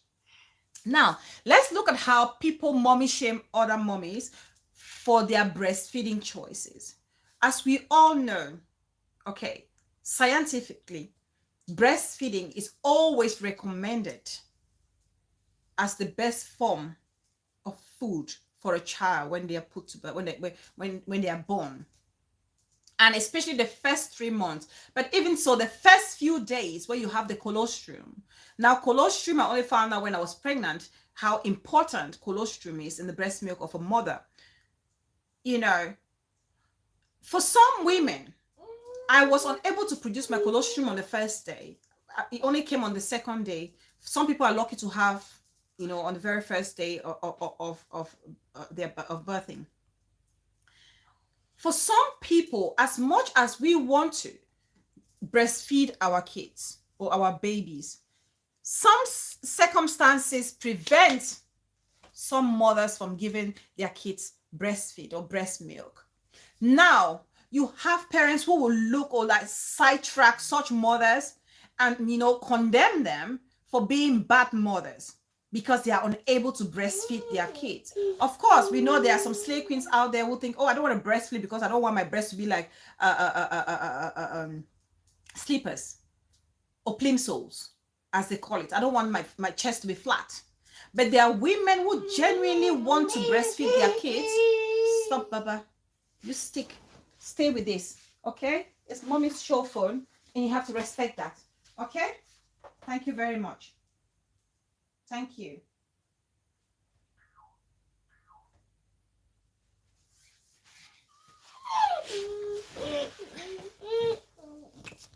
Let me see what is bright day ahead saying.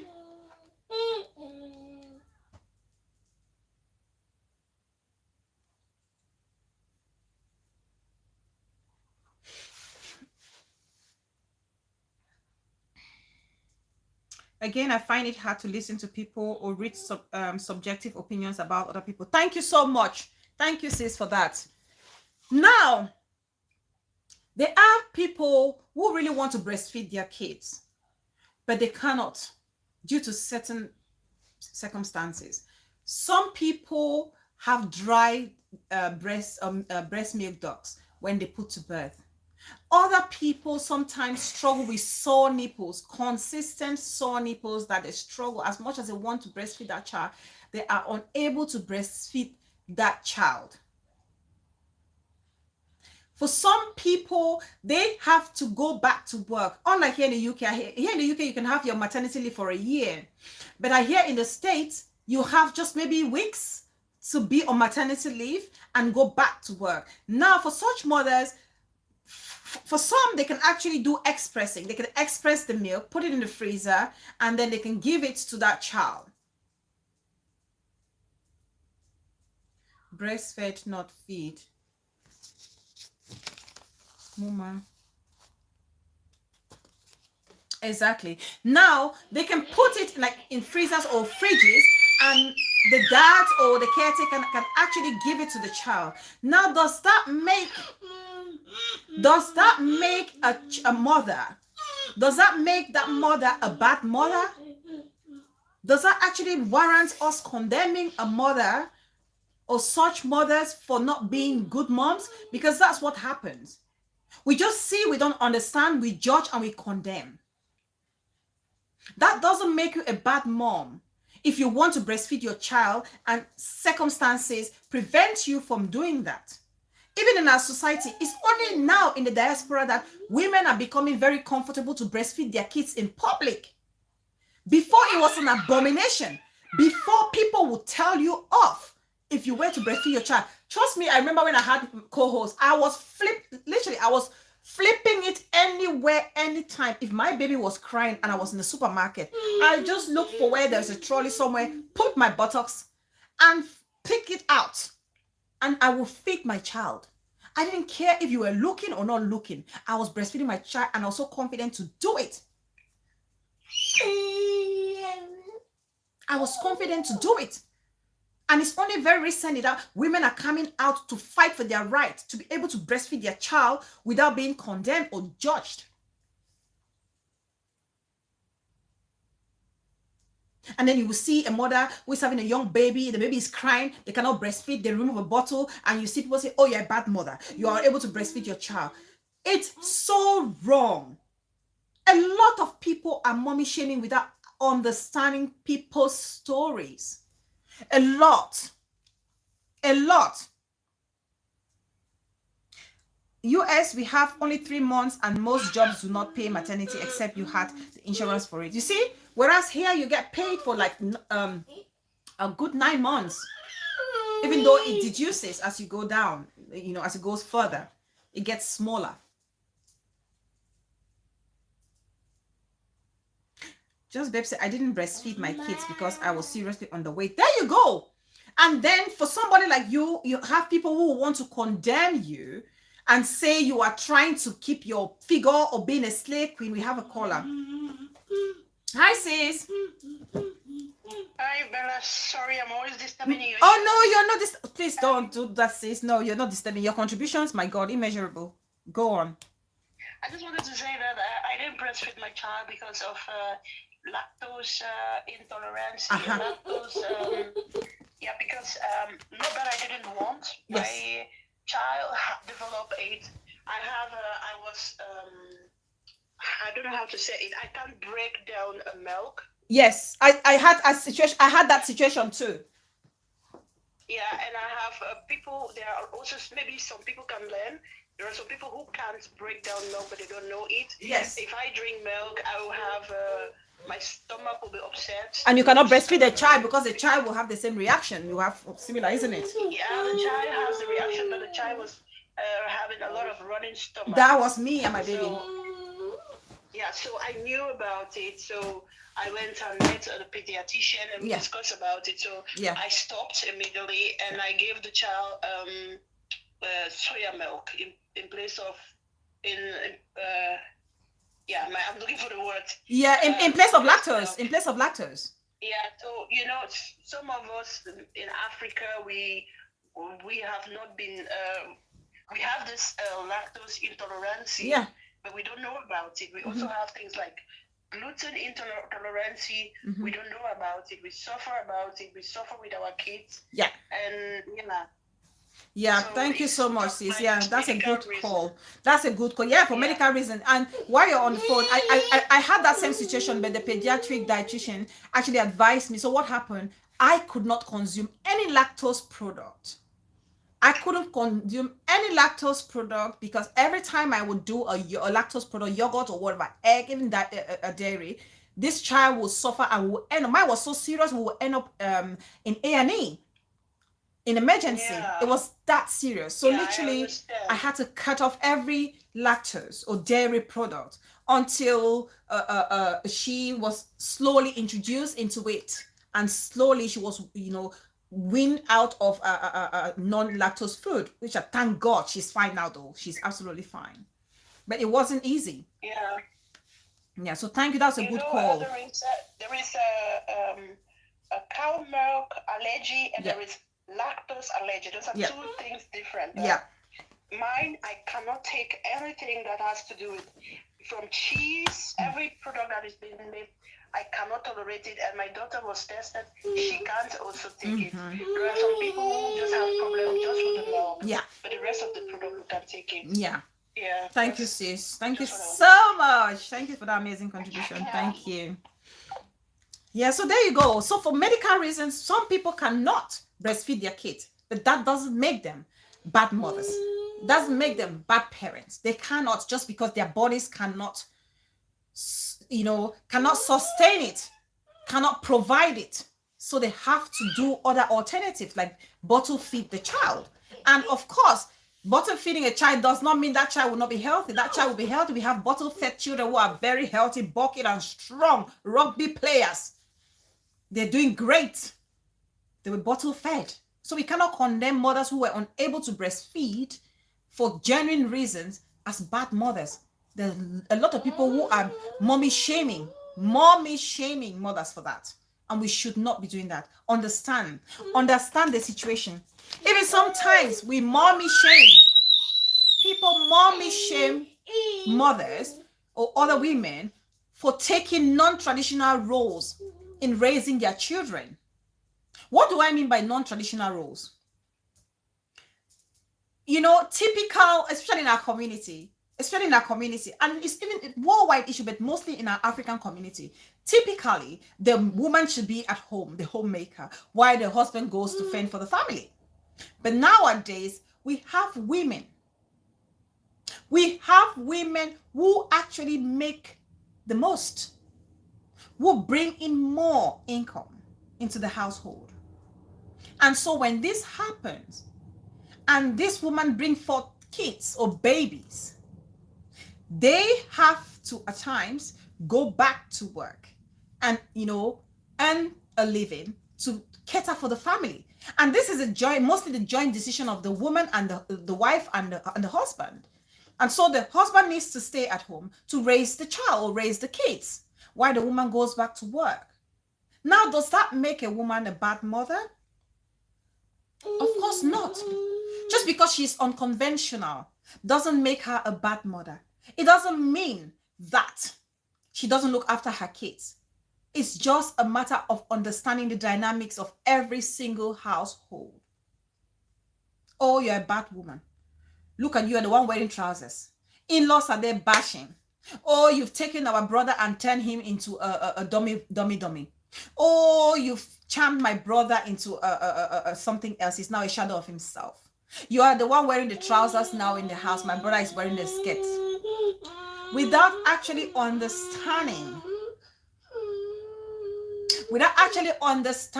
the dynamics of these people's household, your brother's household, you would mom shame your sister-in-law without understanding it. Exactly, right days ahead says societal petty talks. People have the things that they deal with and we cannot.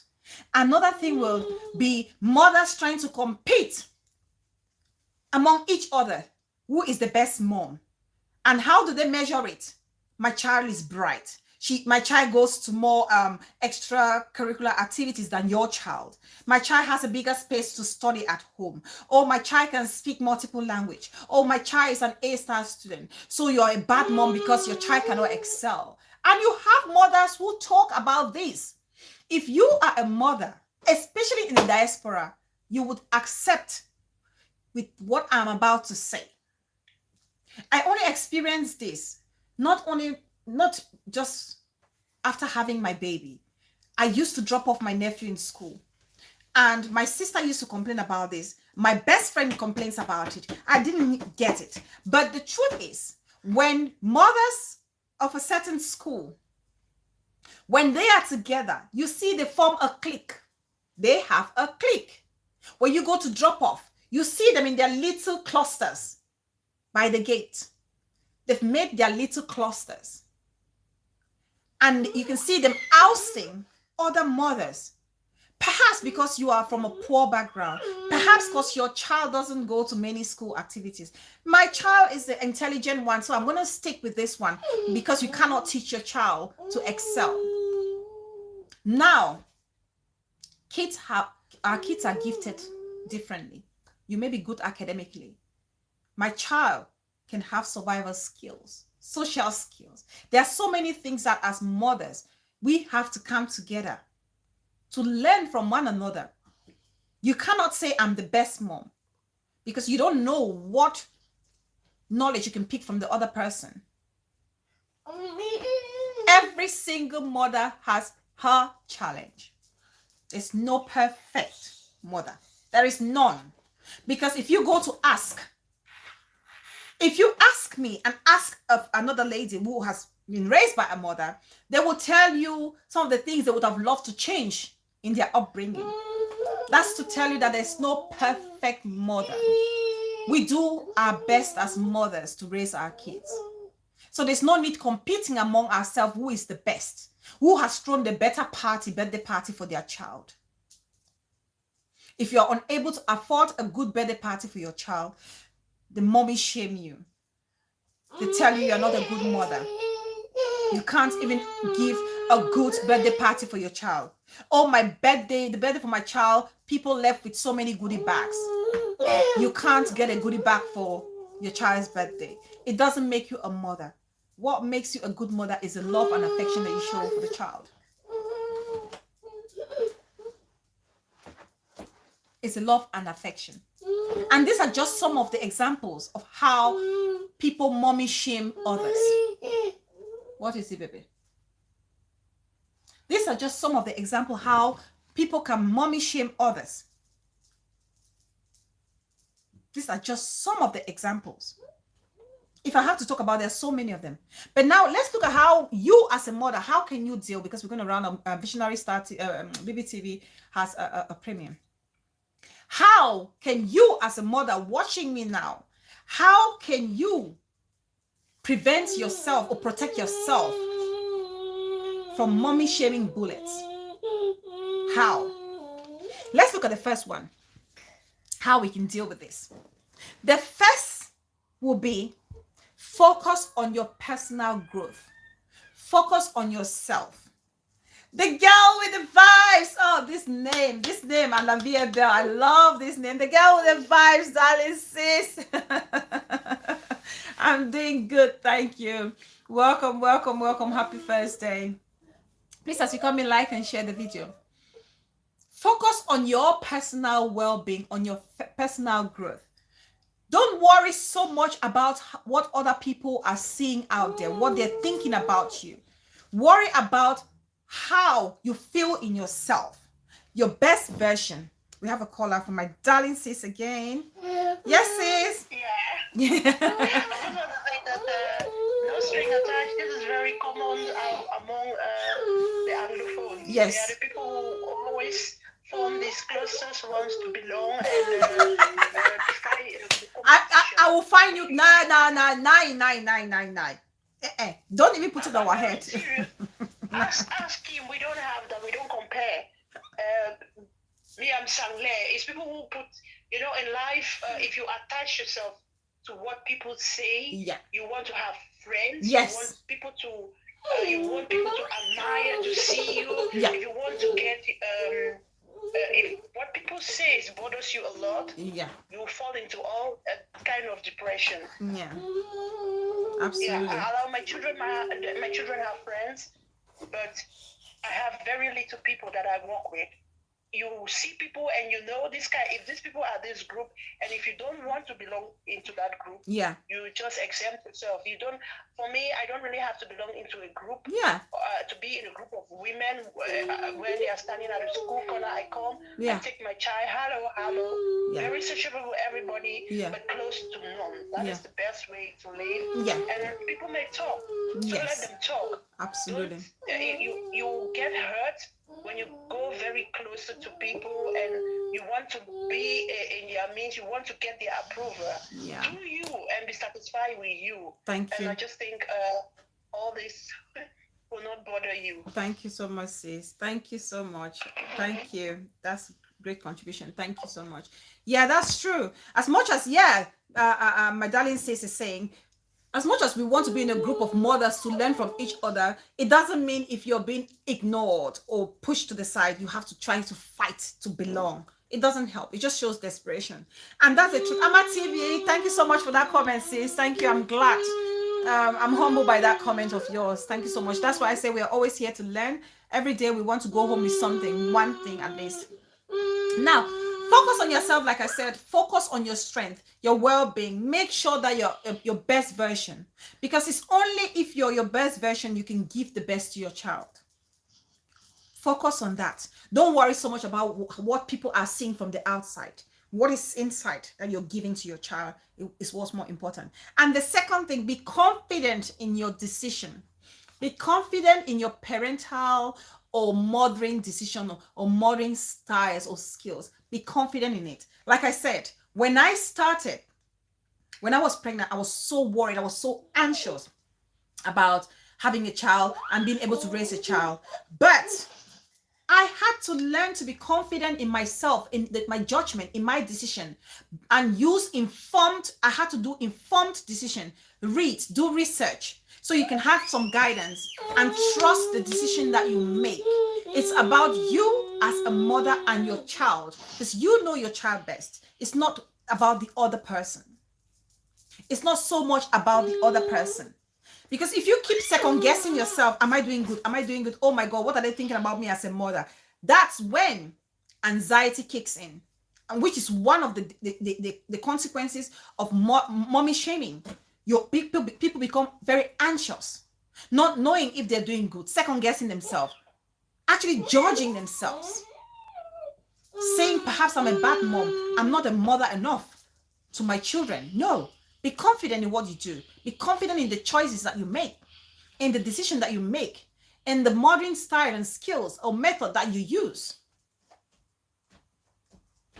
Also, be confident enough to set boundaries among your mommy friends or other people, be it relatives or whatever. Be confident to set boundaries when it comes to people getting involved with how you raise your child. You have to set boundaries. Queen Atkins Diamond. Oh, my darling sis of high standards. Welcome, darling. Thank you so much for joining. Oh, thank you, sis. It's okay as a mother. It's okay as a mother to say no. It's okay to say no to unsolicited advice on how you have to mother your child. It's okay to say no. It's not every... Sit down, honey. No. Don't do this. Mommy is rounding up, and this is a very important point. It's okay to say no. To say no to any unsolicited advice from somebody when it comes to mothering your child or raising your child or how you should be a good mother. If somebody were to give you advice that wasn't solicited for, just politely say to them, you know what? Say to them, I'm really not looking forward to any advice, but thank you so much for the concern. Be polite. Be confident enough to say it. Be confident enough to say it. Thank you, Henry Shower 99, Mama. Be confident enough to say no. I appreciate your kind gesture, but for the time being, it's not needed. I think I'm good. Because you know what's best for you. Set those healthy boundaries. Because those healthy boundaries will enable you to raise healthy or mentally healthy kids. It's very important. Very, very important. And lastly, stop the unhealthy competition. Thanks, Ma, for reading this. Stop the unhealthy, unnecessary competition among ourselves as mothers. We are all doing great in our respective homes. Thank you, Kela, for that comment. Nobody knows your child better than you. Thank you. We are all doing great. Every mother has their own little doubt. There's that little doubt in the mind to think, oh my God, am I actually doing it right? So don't feel that you are the worst mother. Believe in your judgment. Believe in your knowledge and experience that you've gathered throughout your pregnancy until your child was born. It's very important. We have a caller. It's my darling sis, my co-host for the show today. I love it. Hi, sis. You are co-hosting this show today. Come on, sis. Give us. Yeah. I just want to say that to every mother that is abroad, the way you react, you should not doubt. If you go to the doctor, yes, you know the doctor sees your reaction. Sit down. If the doctor is telling you something and you doubt, please express your doubt. Beautiful Emma, welcome, darling. Doctors who know that you are the best, you know better than the doctors. Yeah. It depends the way you present your child's situation. The way you present it, that's the way the doctors will react. Yes. You have the right to tell the doctor, I am not satisfied with this judgment. Yes. Sometimes I tell my doctor when I go, because I go to my house doctor and I tell her, so if you are sending me to go back home, yeah, and anything happens to my child, because I want my child to be thoroughly checked. If you are sending me home and something happens to my child, do I have a paper? Yeah. Do we agree that I will hold you responsible? Exactly. To send me to the hospital. It will not end only at my local GP. I will send you to the hospital. Exactly. Every mother, you have have that right, because if you are slow, if you accept what they say, because like every mother, even if it's your first time, even if you don't have anybody around you, God is giving you the instinct. Yeah. If your child Yes. is very sick, Yeah. you feel it. Oh yes. The doctor is giving a judgment, and the doctor is saying, I think this is this, and you still have doubt. Please Like the express video, your doubt. please. Thank you so much, Kayla. That's Yeah, true. A express- mother's intuition. express your A doubt. mother's Yeah, intuition. your mother's intuition is very, very important. Don't allow somebody else to lead you. Yeah, my child had fever, Yeah. but the fever went away. No. Yeah. People have body temperature differently. Yeah. A child might be having 38 and is dying, while another child is 41. The Yes. child is still fine. That's Yes. just the last contribution. Thank you so much, Okay. sis. Oh, thank you so much. Thank you for that. Thank you so much. Thank you that Kayla has said that a mother's intuition is very important. I remember my poor husband. Man, my poor husband. I remember there was a day not long ago, actually, a couple of weeks back. I said to my husband, the baby is having a stomach ache. I think she's having a belly bite. Her belly is actually giving her some trouble. And my husband said, how do you know? I was like, because I just know. Ashanti Nikki, welcome, darling sis. Because I know it's my baby. I can see, I can feel it. The child cannot tell me, mommy, I have a tummy ache. But I know she's having a tummy ache. My husband was like, I don't understand this. I was like, I can tell you this child has a tummy ache. And before you know it, this child opened her bowel like a volcano. She opened her bowel like a volcano. My husband just stood there looking at me and nodding. I said, that's a mother's intuition for you. You just know it. Believe in your ability as a mother because you know your child. There's that connection between you and your child. So much so that when something is wrong, you just know it. If they need something, you just know it. You know it.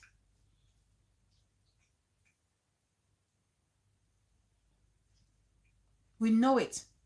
So I'm going to conclude the show. I would say, instead of us mommy shaming one another, let's see how we can support one another, respect each other's mothering skills and abilities. I'm having a caller. Hi, Miss Kim. Miss Bell, good morning. Welcome, darling. Yeah. Greetings, everyone. Greetings, I don't darling. even know where to start from. A lot, you've said a lot, educative as usual. Thank you. And I don't even know where to start from. But Kayla have said a lot. Kayla have said a lot. I would have called sis, but Kayla just called to say my mind. Kayla is just calling to say my mind. Yeah. Concerning the breastfeeding. Yes. I'm one of those people. When I have my baby, when my baby comes to the world, I have sore nipples for 3 to 1 month. Sore nipples. Seriously, at times 3, at times 2. Yeah. And then and then I have baby fever. Yes. Mommy fever. Is that mommy fever or that baby fever? It's baby fever. Baby fever. Uh-huh. I think so. Yeah. I have that fever till my baby is 4 months. Wow. I'm always sick when I have baby, and when I have a baby, I don't produce cholesterol. Yeah. The colostrum, the first breast milk. Yeah, my colostrum comes after 2 days. Yeah, some So people. when I have baby, I don't have milk for 2 days. So I remember my first baby. Yeah. I had a lot of problems. I did not have milk. I was wondering. Then I would tell the doctor. Then the sisters that come. Yeah. I would The tell nurses. them the milk is not coming. Nothing. My baby will lose weight. And they said no. And do you know what happened? what I used, they were proposing a bottle. I said no, I did not want to bottle my baby. And I remember the theory. I remember the theory when I was in high school. They said the more an organ is used, the more it's from. I forgot that theory. I don't know who made that theory. So I applied that theory. So I kept on giving breast milk to the baby. Yeah. After 2 days, it was flowing. Yeah, and the best thing to do as well, Miss Kim. I applied that theory. When I remember, I will write it down. Yeah. You have to. You have to. And sometimes as mothers, it's advised to always use Vaseline from day one. Vaseline from day one on your nipple when you have a baby. That will save Vaseline from day one. When you have your baby, that will stop the cracks on the nipple from day one. Yeah, it's very important. Okay, I had always a problem. So now the second, and then another one, this problem of parents listen to what people will say. Children are not the same. No. I was like worried. I was like depressed because of my first baby. I see other children, they are very bulky. I had my baby at 3.3, 3,000 something. Yeah. She was really a small baby, and after some time, she grew big, and she's not the eating type. Yeah. And my baby was like, I remember one woman told me that my baby was 8 months when she started eating. You know, when children start eating, that is when she started falling sick, having and everything. I become so depressed, not happy. Yeah. And a woman told me that this child her size is not the size of an 8 months. Who made her? Is she a doctor? Was she a pediatric? Was this woman a pediatric? No, there you go. Just a mommy like me. There you go. And I was worried. Do you know what I did, Miss Bell? Do you know what I did? No, go on. I go to Google. Google became my friend. What is the average weight of an 8-month-old baby? And I happened to find out that my baby was even more than the weight of an 8 months. I went to the doctor. I was complaining that my daughter is losing weight. Yeah. And the doctor said, no, look at the chart here. Look here. Yeah. If you want us to do, we can do it here. He said, your baby is going normal. You see? Sometimes he said it's too much for her. You see? For her age. So I stopped everything. I did not listen to anyone again. I concentrated on my child. I do what I know is okay. If she doesn't eat, I leave. I follow a lot of things, a lot of questions and everything. And finally, I closed my ears. Yes. And my second baby was she was all bubbling, eating. That the second baby was 3.7, almost 4. And that one, the very day she came out, she was eating like after a day, and so I got colostrum. And then we slept one day, and I felt a sound. I called the sisters immediately, and they told me that she's throwing up because she drank a lot. And then I asked her, then through this baby, and I don't have milk already. Say no, because I told them that the baby brings out something yellow. It's a colostrum. I never knew the colostrum was already there. Yeah, because she sucks a lot. It's a colostrum. And that colostrum has to come out. Yeah. Because sometimes, like they say with the colostrum, a baby needs just like 5 milliliters, like a teaspoon of like a teaspoon of colostrum for 1 feed. You know, these are the things that we need to learn as mothers. Just 1 teaspoon of a colostrum for baby for feed to be full. Till present, the second baby is still like eating. She doesn't have problem, but my first child has problem. Do you know she's almost getting to 4? Yeah. But she still eats Cerelac. What she prefers is Cerelac. That's what she prefers. She prefers as long as she's eating fruits and other things, and you've consulted with the pediatric nurse, and they're happy with her weight and her health. Yeah. Who are we as mothers to judge? But if you look at her, you will not even know, because Miss Bell, I do everything. Had it been like, let's say there are some children that only money caters for them. that is my child. Because I don't think that if I did not have the means, that my child Would have survived. No one will Oh, God forbid. appreciate or like to see her. God forbid. Because everything you have to spend extra. Yeah. But her little daughter, my little girl, she will eat well. Today she told me, Mommy, Mama, I will not eat poo. I said, what is poo? No, she should eat poo. She will eat everything. She calls fufu. Oh, fufu, poo. Bless her. It's like my baby. My baby eats anything. My baby eats anything. As long as it goes down the throat, she would eat it. So I'm lucky in that sense. She doesn't eat everything. Even my second child, all of them are very picky. My second child knows what she wants. She knows her food and everything. But my first daughter is just the whole day she says she's not going to eat.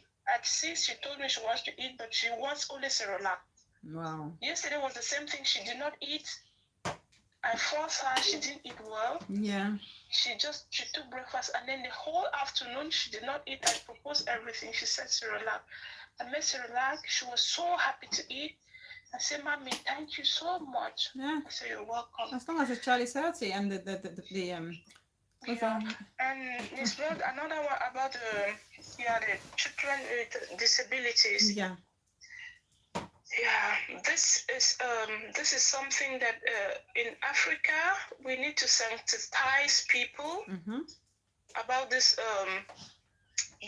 kids with special needs, women and children with disability. Yeah. I see people like you insult a mommy that go take care of your disabled child and so on. Yeah. No one would like to have a disabled child. Of course not. If you know what it takes to cater for a disabled child, no one would talk about it. Yeah. Because you need money, you need patience, you need everything. Yeah. It's like you are going to school. There is this woman, this Ghanaian, her channel, Miss Bell, you can go and look at her. She said, my journey with autism. Oh, I watch her. I follow her. Very beautiful girl. I follow her. I follow that That lady's woman platform. does a lot for that child. Yeah. When she explains things when it comes to her monthly period, it's a catastrophe. Yeah. I watch her. I follow them.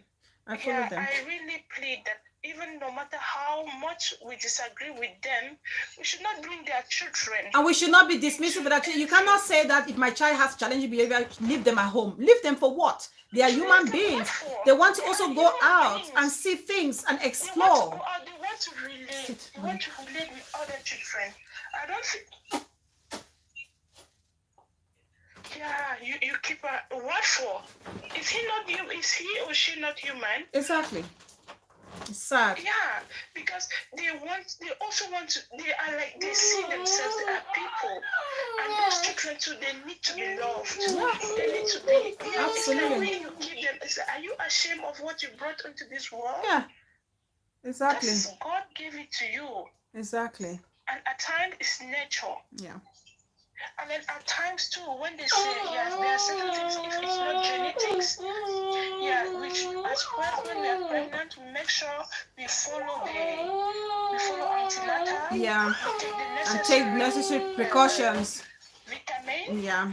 And so on. Yeah. Because if you follow the doctor's prescription, vitamin and everything, and anything comes, they will say, okay, that is genetics. Absolutely. Or that is Do the right thing. Yeah. Thank you, Miss Kim. Thank you so much, darling sis. Okay. Thank you so much. Thank you, darling. Thank you so much. Give co-host bonbons.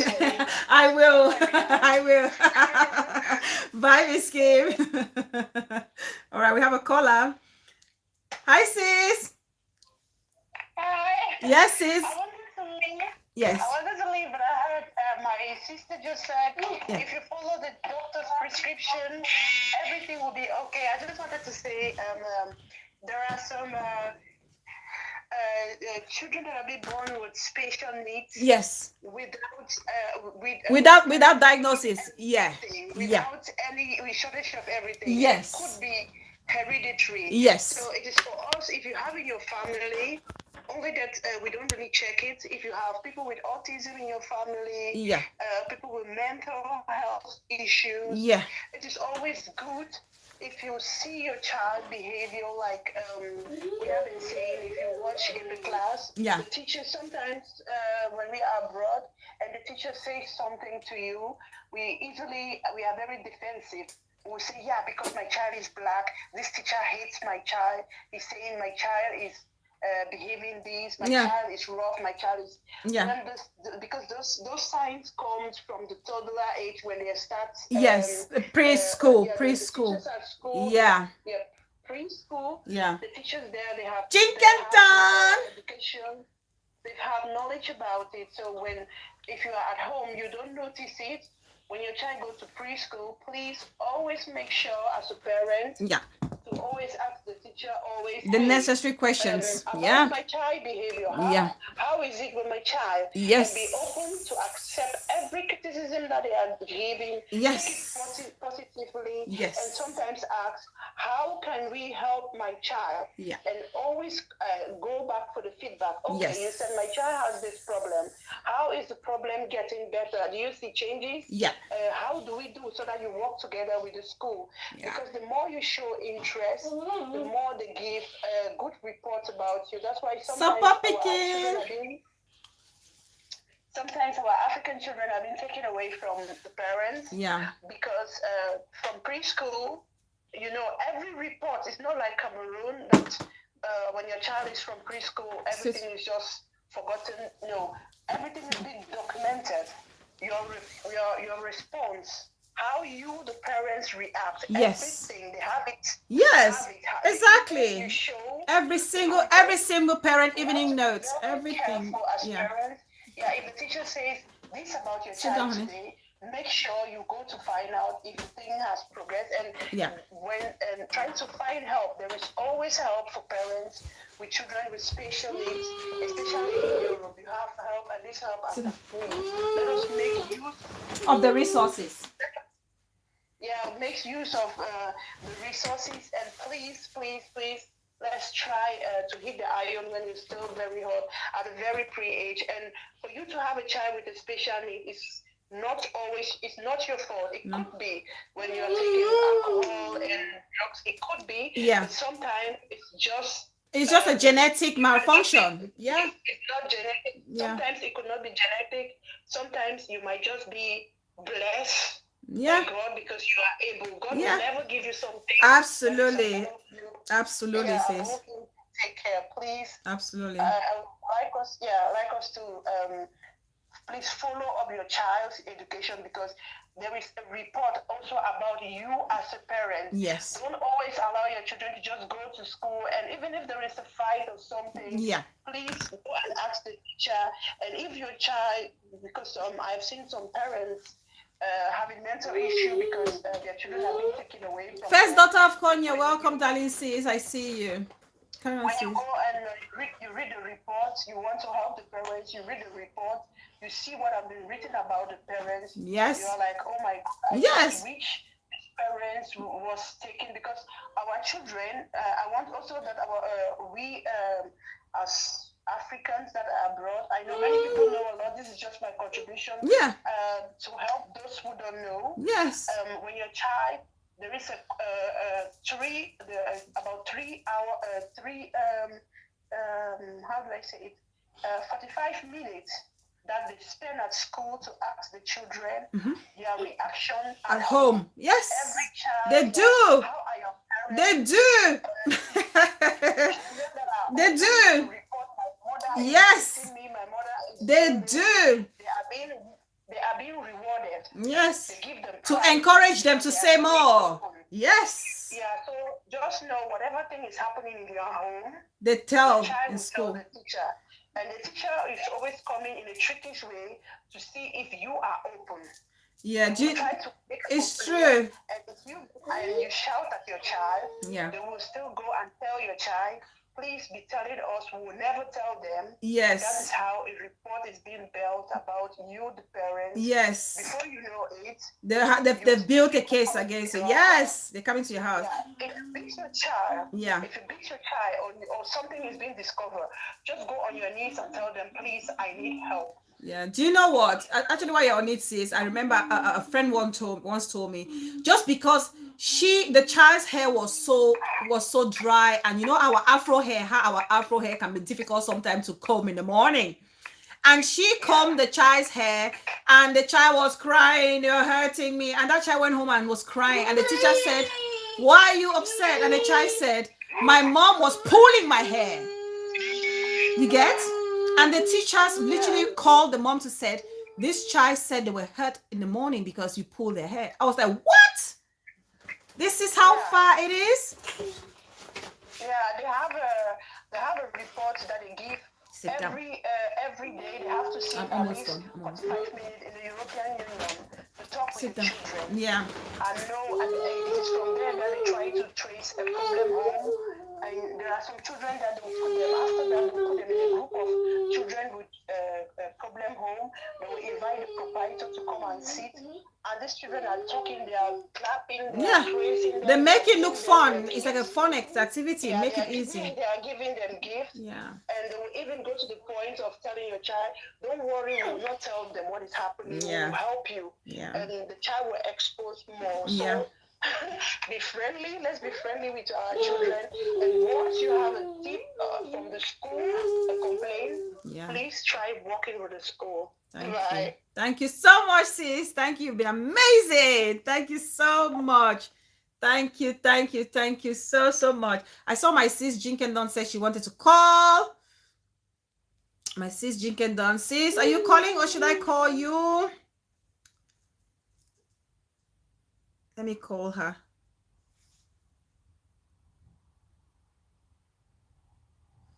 Hi, sis. Sorry, I started the show late because I was taking my nap to get ready for work. All right. But thank you so much. This show hit home so hard for me because my younger sister, the last child, has a lot of issues, and one of a very good friend of mine has a child with autism, and I've learned so much from her and her devotion on caring for the child. She had a degree in biomedical science. She was working in the lab, and she was doing very well in the hospital here. And it fell sick, whole and behold, not knowing that it would be her calling, and she had this child. By the time they know, I think the child was like 2. That's when they diagnosed the child with autism. And it was on the highest spectrum because you have different levels. Oh yeah. I mean, it was that Sit bad. down, baby, please. But because of her devotion and God being so kind that her husband was in the army, they had the insurance, good insurance. She utilized it very well. She did her research. She made sure they gave all the therapy that the child needs. And do you know today, she has a PhD in special needs education. There you go. Oh, she was so devoted in caring She for wants to understand this thing. She said she's not going to let her child be confined in a home. The child has to be able to care for his basic needs. And I saw how she was devoted, and it made me get involved. Yeah, there you because go. Our house was the only house that she could comfortably leave the child and go for. Anywhere she want to go. God, wow. She can leave the child in my house and go wherever she want to go for 1, 2, 3 days because she know how invested I was with her process taking care of that child.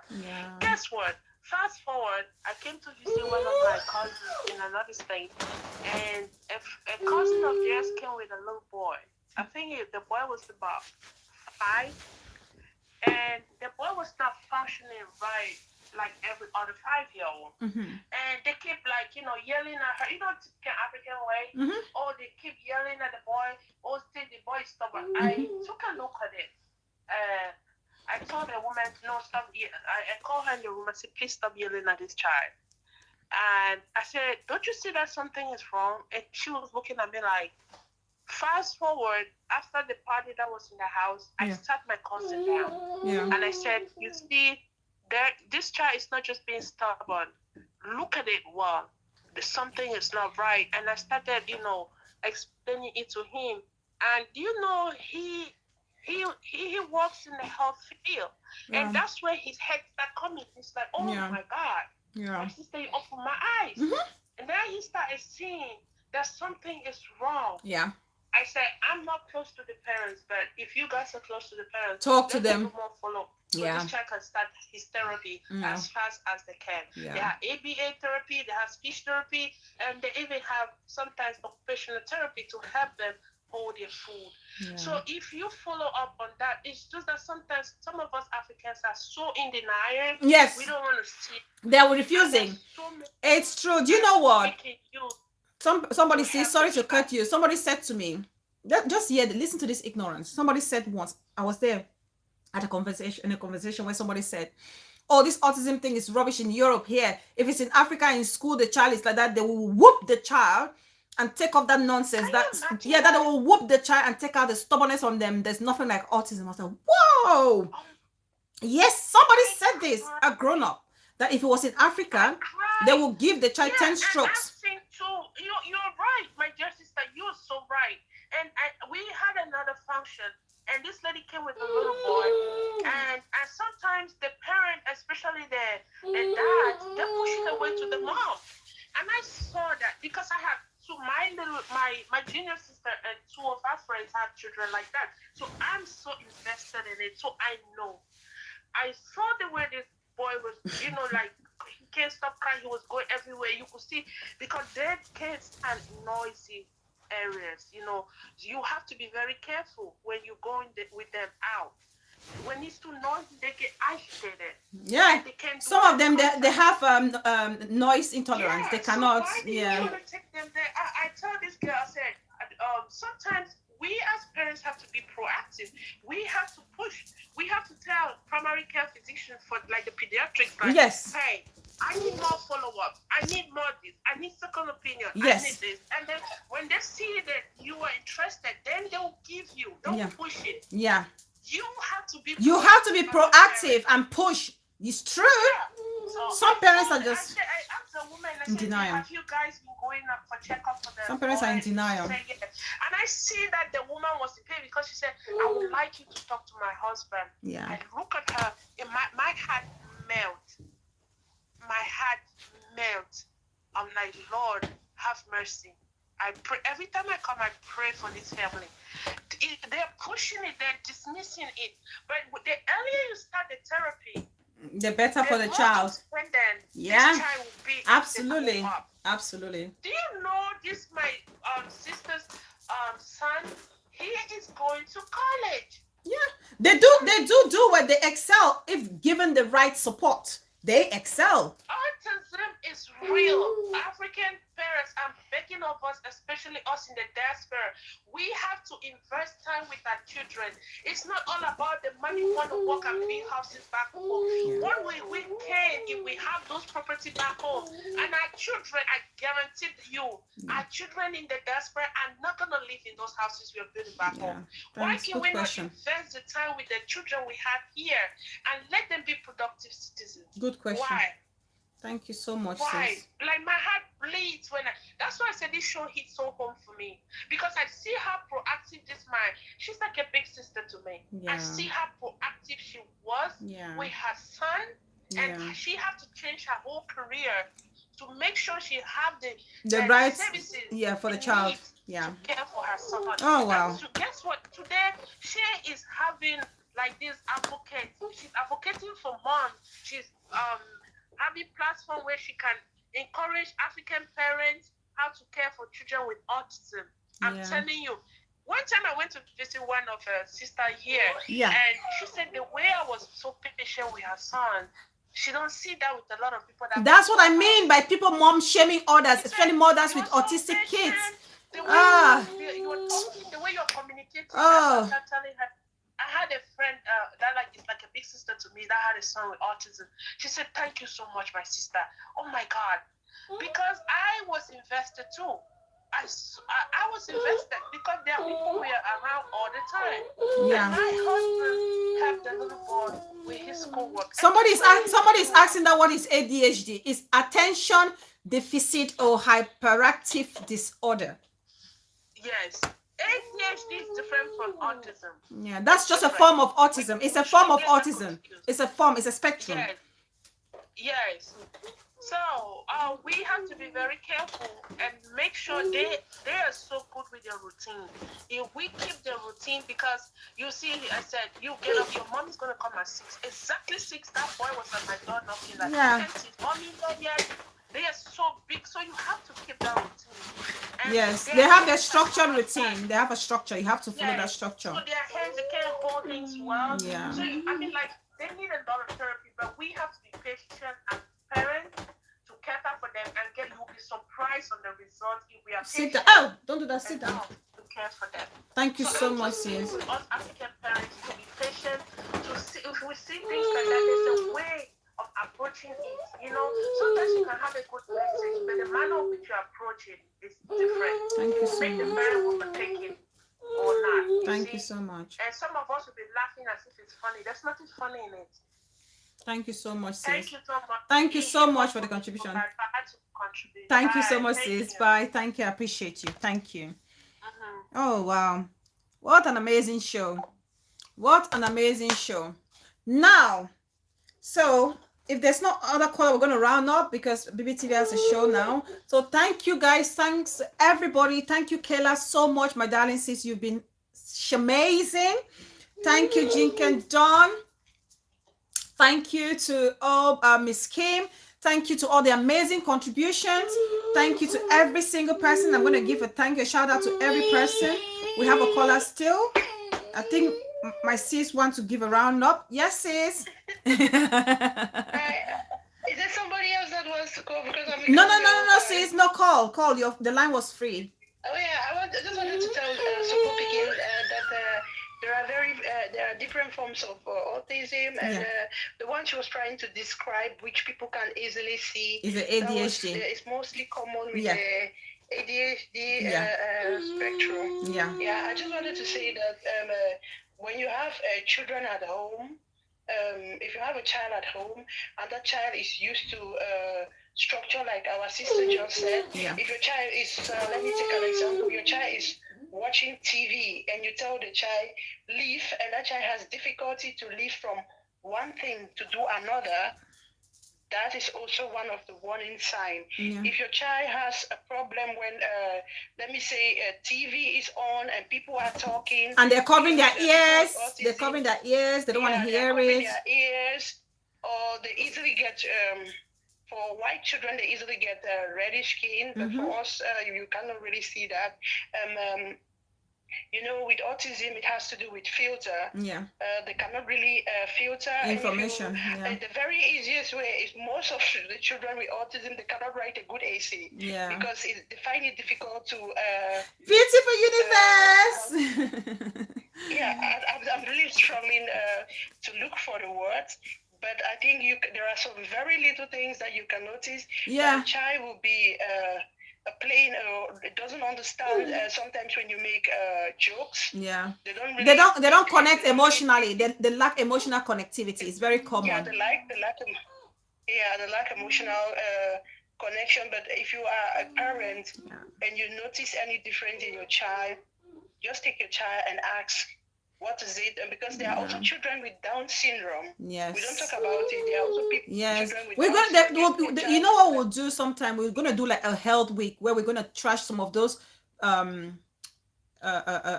health issues. We're gonna have like a health week on the platform where we will take some of those conditions that we don't discuss a lot in our community, and we'll go through each and every one of them, because we have so many health professionals on this platform, and I think we can utilize their expertise to enhance our knowledge. And I think for those who are in Europe, we are the insurance. If you have even if you have just the basic insurance, your child, just know that children are covered up to the ages of 18. Everything is free for your children if you are in Europe. I don't know about America. So if your child has a problem, please just go to the doctor. They will help you and you have the right to have a guidance, somebody who will come and help you at home, begeleiter, and how do we say it in English? Somebody who will come.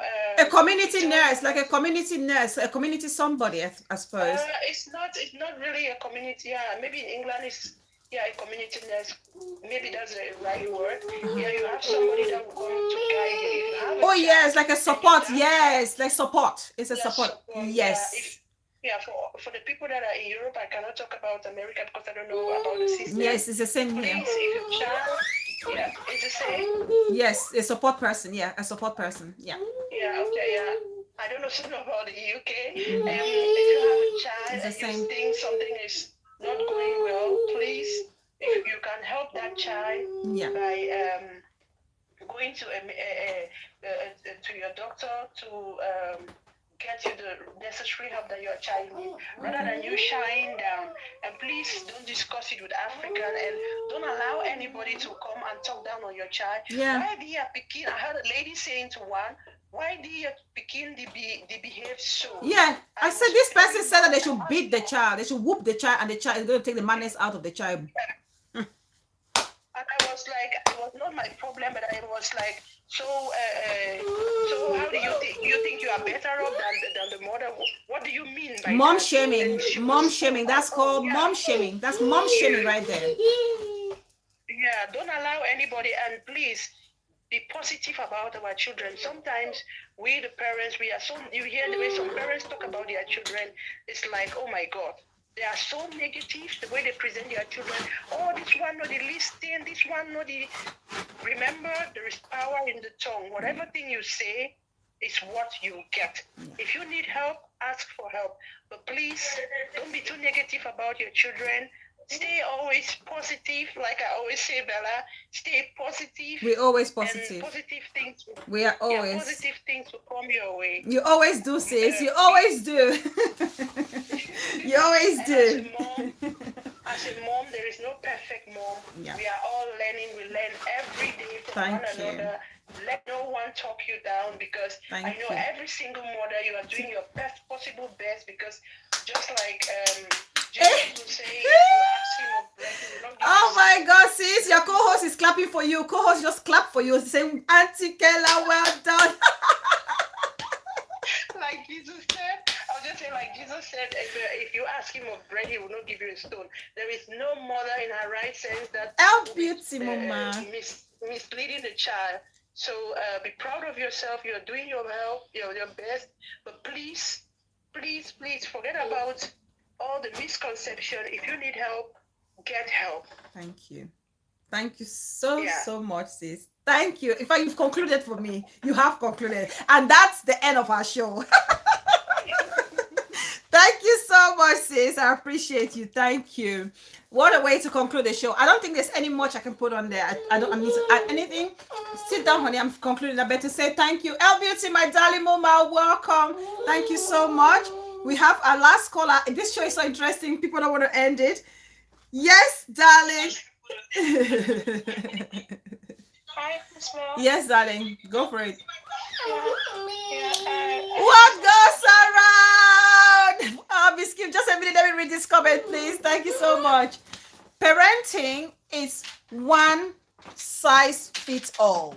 The best way to become a good parent is to find an approach that works for you and you feel comfortable with, and that will work for your family. Thank you so much. What goes around? Oh my God. Thank you so much. Yes, Miss Kim, go on.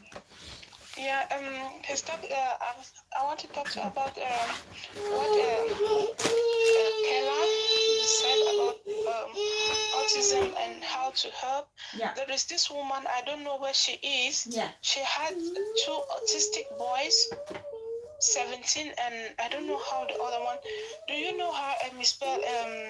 La Reine Galloise. Do you know her? No. I don't know if she's in France or in Belgium. I don't know.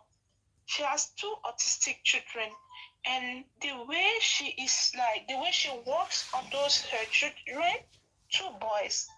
Yeah, the other one is Luther. Luther is 17 years. Yeah, that's Luther. I was watching her. Yeah, Kella knows her. La Reine Galloise. Yeah, Kela. Big Sis Just Babe said she is in the UK. I've not heard. She's in the UK. That's what my Big Sis Just Babe is saying, that she's in the UK. Yeah, I don't know. I don't actually know because I hear her speak English with the kids, and there was a time a few weeks ago, a week ago or so. Yeah. Luther is 17, and Luther wanted to have a girlfriend. So Luther went to the internet and came to Mama. I said, "Mommy, look. Say, what do you want to?"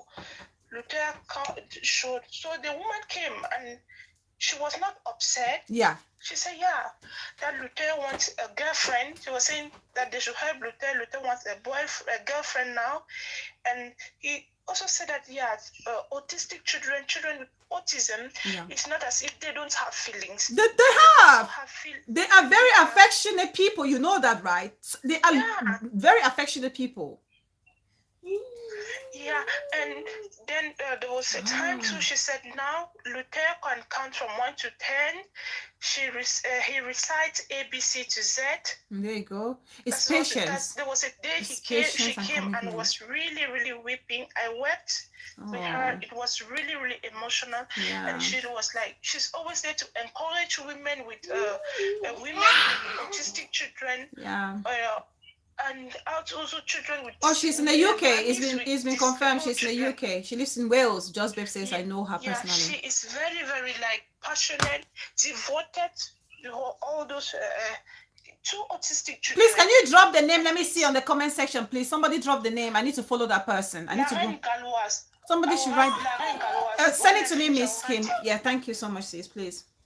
Thank you. So I just said that if you have a child, an autistic child, and you don't feel comfortable, you don't know what to do, I will say go to that woman, get inspiration from her. She's not ashamed. She always said it and encourage women. At times, thanks, Big Sis. That she will succeed. That she walks behind the cameras with the children and brings out results on camera. Perfect. She like to encourage women with autistic children or children with I've had a missed call.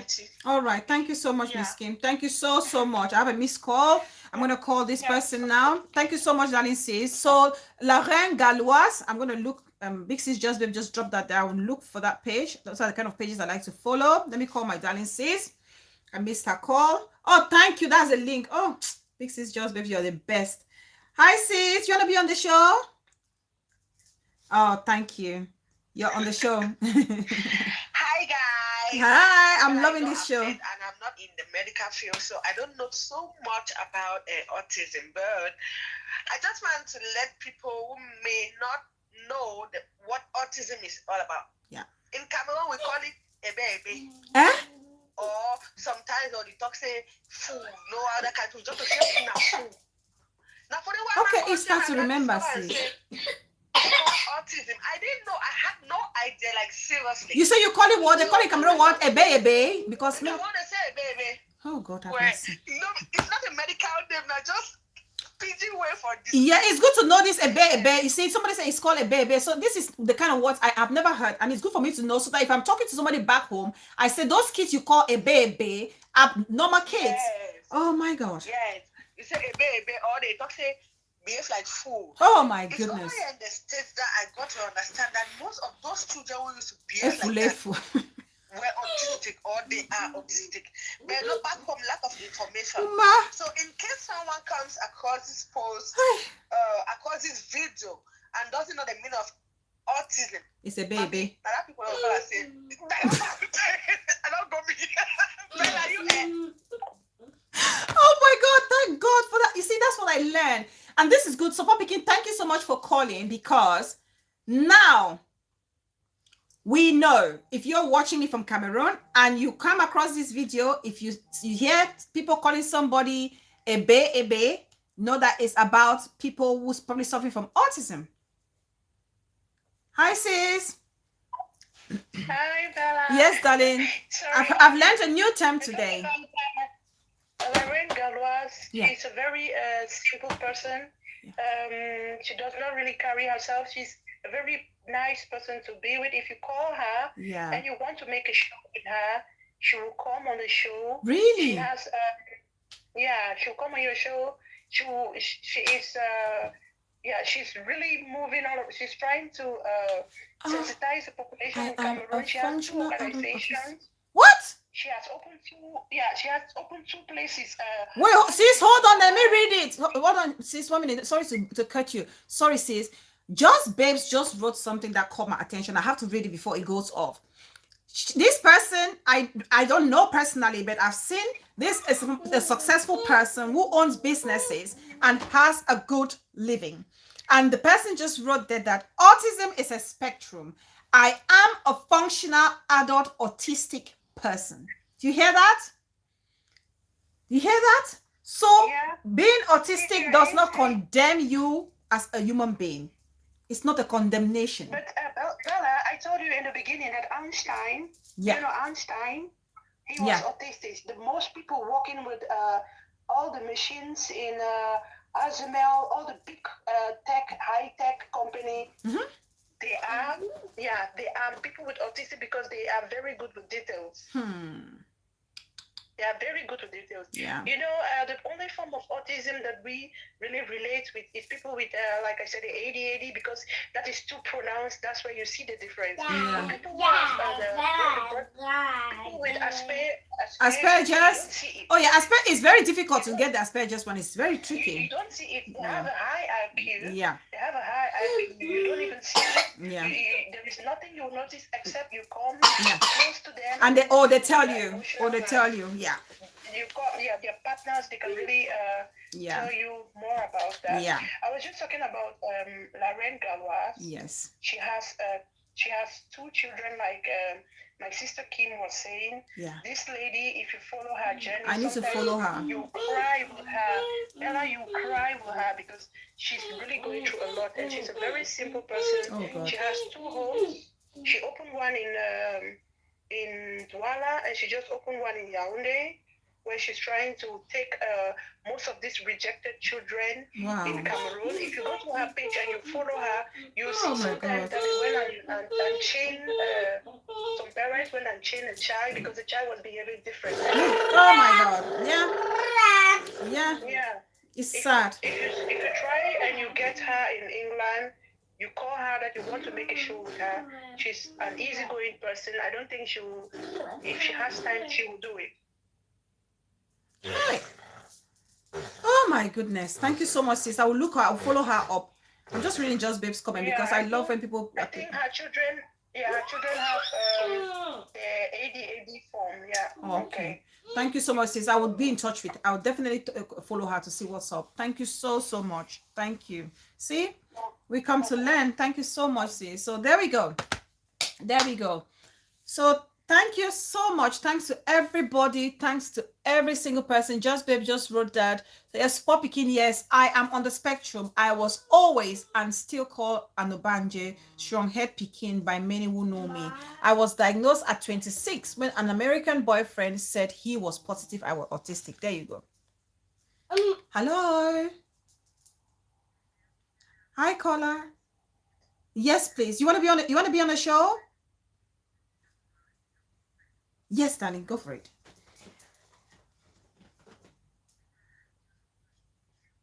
Yeah. Oh. No, don't, darling. Please don't.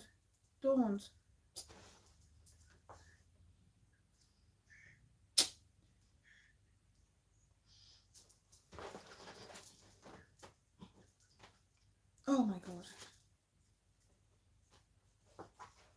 Yeah.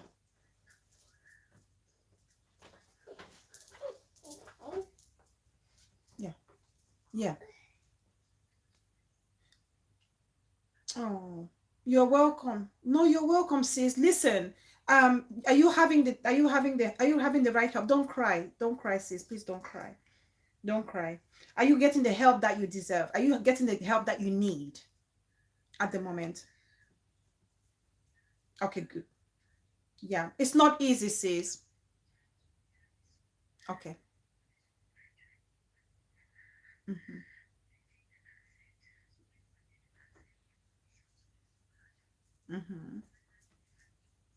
There you go. Excellent. Excellent. You're welcome, sis. You're welcome. It is well.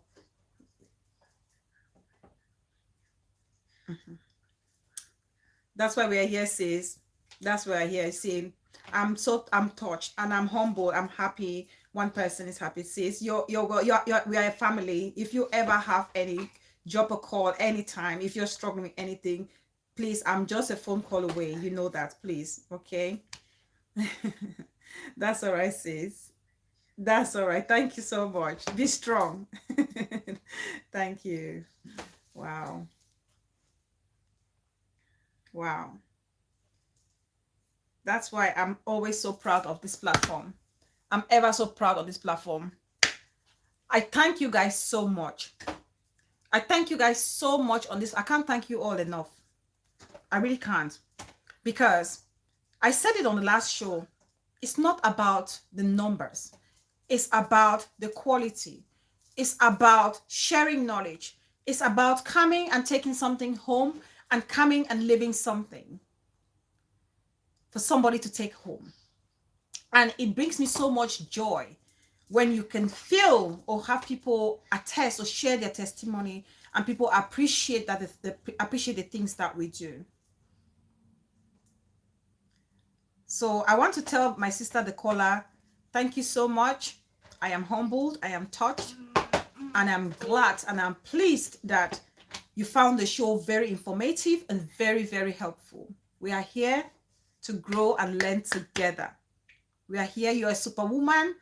Remember, I said it's all about having the confidence in yourself and trusting your mothering instinct, because I know you're doing a fantastic job.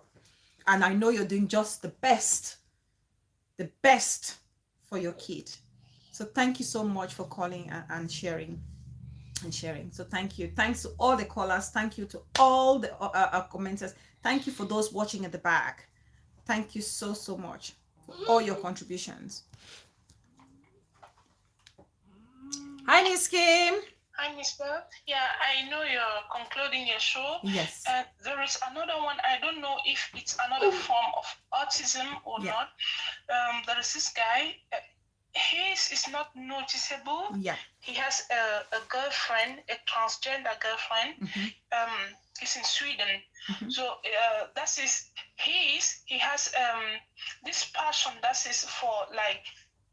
He adores like these toys. He plays a lot with toys. Yeah, an adult who plays with toys. Yes. There are people like that. Yes. Yep. Yeah, so I don't know. I don't know if they call the situation. I don't know if it's asparagus or there's something. Asparagus. Miss Kim, asparagus. Asparagus is a vegetable. Please, someone write it on the comment section for Asparagus. Asparagus syndrome. Asparagus is a vegetable. Yeah, asparagus is a vegetable that we eat here. Yeah. So he has. All right, Queen Artist Diamond. Yes, sis, we will. We will do more such topics. We will definitely. We will do more health topics. So he has the same. I will not call it again. Yeah. Because I don't know how to pronounce it. Yeah, asparagus. So he has that. Defect. Yeah. And whenever they are together, like for example, Kela wrote it. Yeah. Yeah. Asparagus. So when they are talking, when they are talking on the phone, like on a video call, he's like concentrating alone. Yes. Playing with toy snakes and. Most Asperger's, they're introverted. He doesn't listen. Yeah. They're introverts. Asperger's people mostly they're very introverted. They're very reserved. They're to themselves. They're only to bubble. Most of them. They're like that. Yeah. Yeah. So okay, it's another form of autism. It is. Yeah, it is. There's so many spectrums. Yeah, it is another form of autism. It is. I think we are going to do. I think we are going to do more health topics on the platform. So many people are suggesting we will. I thought of it too. So I was like, but this is a form of autism, but it is not like it's not pronounced. Yeah. The guy is already the guy is around 26 years now. Yeah. And he has a girlfriend and everything, and he happens to be a virgin. Yeah. So. Yeah, there is. It's another form. Okay. Yeah. So we will do more topics on health. I think a lot of people want that. I can see the demand. So we will do. I would take more time and do more research, and with my experience as well, and then we can share our ideas. Yeah. Asperger syndrome. Yes. How they call it. Yes, Miss Kim.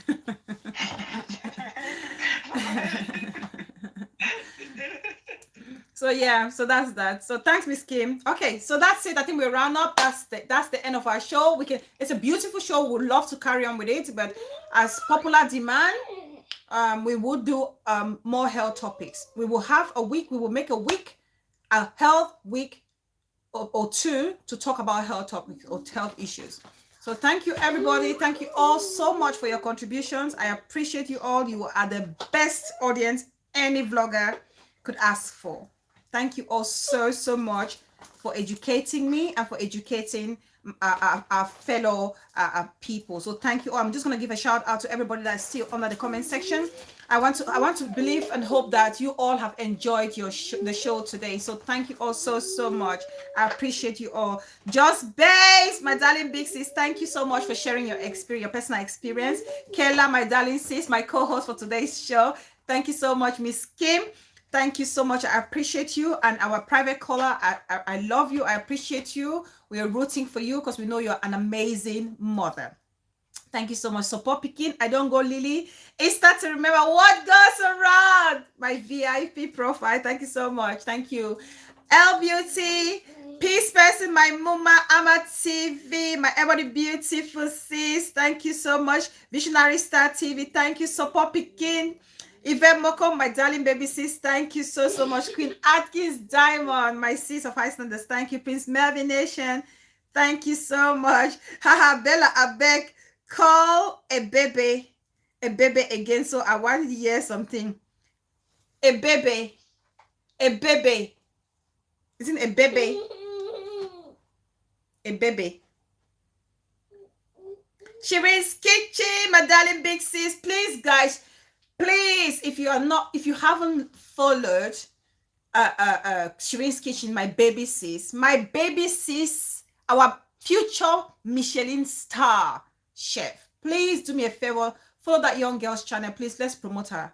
Let's promote her channel, please. I think Diamond is laughing. Please. Thank you all so much. I appreciate every single one of you. Thank you, Treaty, darling. Thank you so much. Big sis Belinda Paul, thank you so much. Who haven't I called here? Please, I make sure I've called everybody. Please, if you're here, just drop a goodbye. Big sis Zania Fred, thank you so much. BTV, my backbone, thank you so much. Thank you, sis. I appreciate you. Asking for a friend, my auntie dearest. Thank you so much. The girl with the vibes. Thank you so much, darling sis. I appreciate you, mom of two boys. Thank you, Jink and Dawn, my darling, beautiful sis. I appreciate you so much. Thank you, Just Babe. Thanks, big sis. I appreciate you, and thanks to every single one of you. Please keep sharing the channel. Keep talking about it, and let's have the family grow steadily but surely. I love you all so much. I'll see you all shortly on our next show. Goodbye, everybody. Oh, we're having a caller. Hold on. The co-host is going to close the show. Yes, sis. You forgot our co-host. Co-host, thank you very much, darling, for being such a good co-host. Thank you. Thank you so much, Kayla. All right, so we're going to close the show. Let's listen to some music as we exit. I appreciate you all so much. You all are just the best. I love you guys so much. I couldn't do this without you all. Thank you.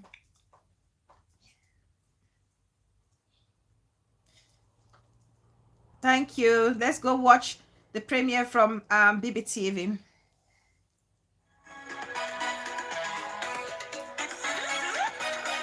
Eba, eba,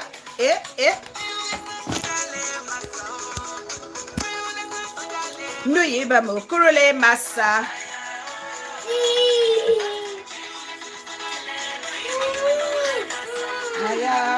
Why is this thing not charging?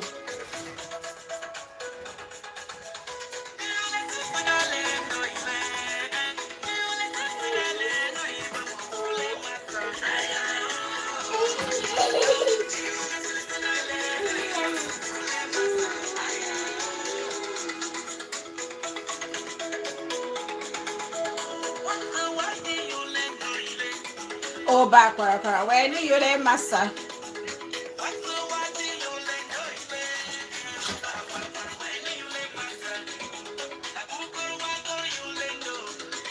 Oh, better with it. Kuwabulesa.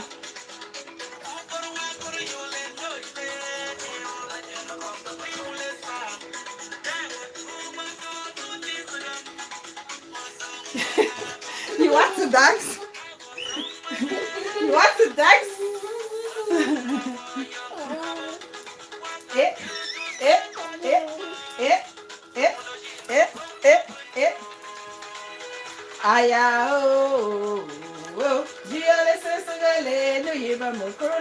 Thanks everybody. Thank you all so much. Thank you. Thank you. Thank you.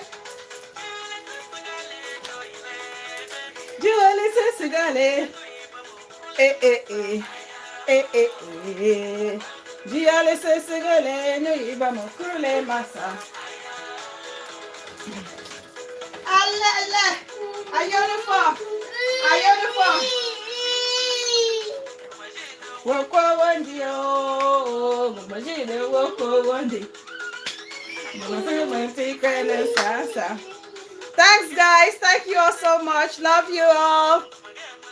Bye everybody.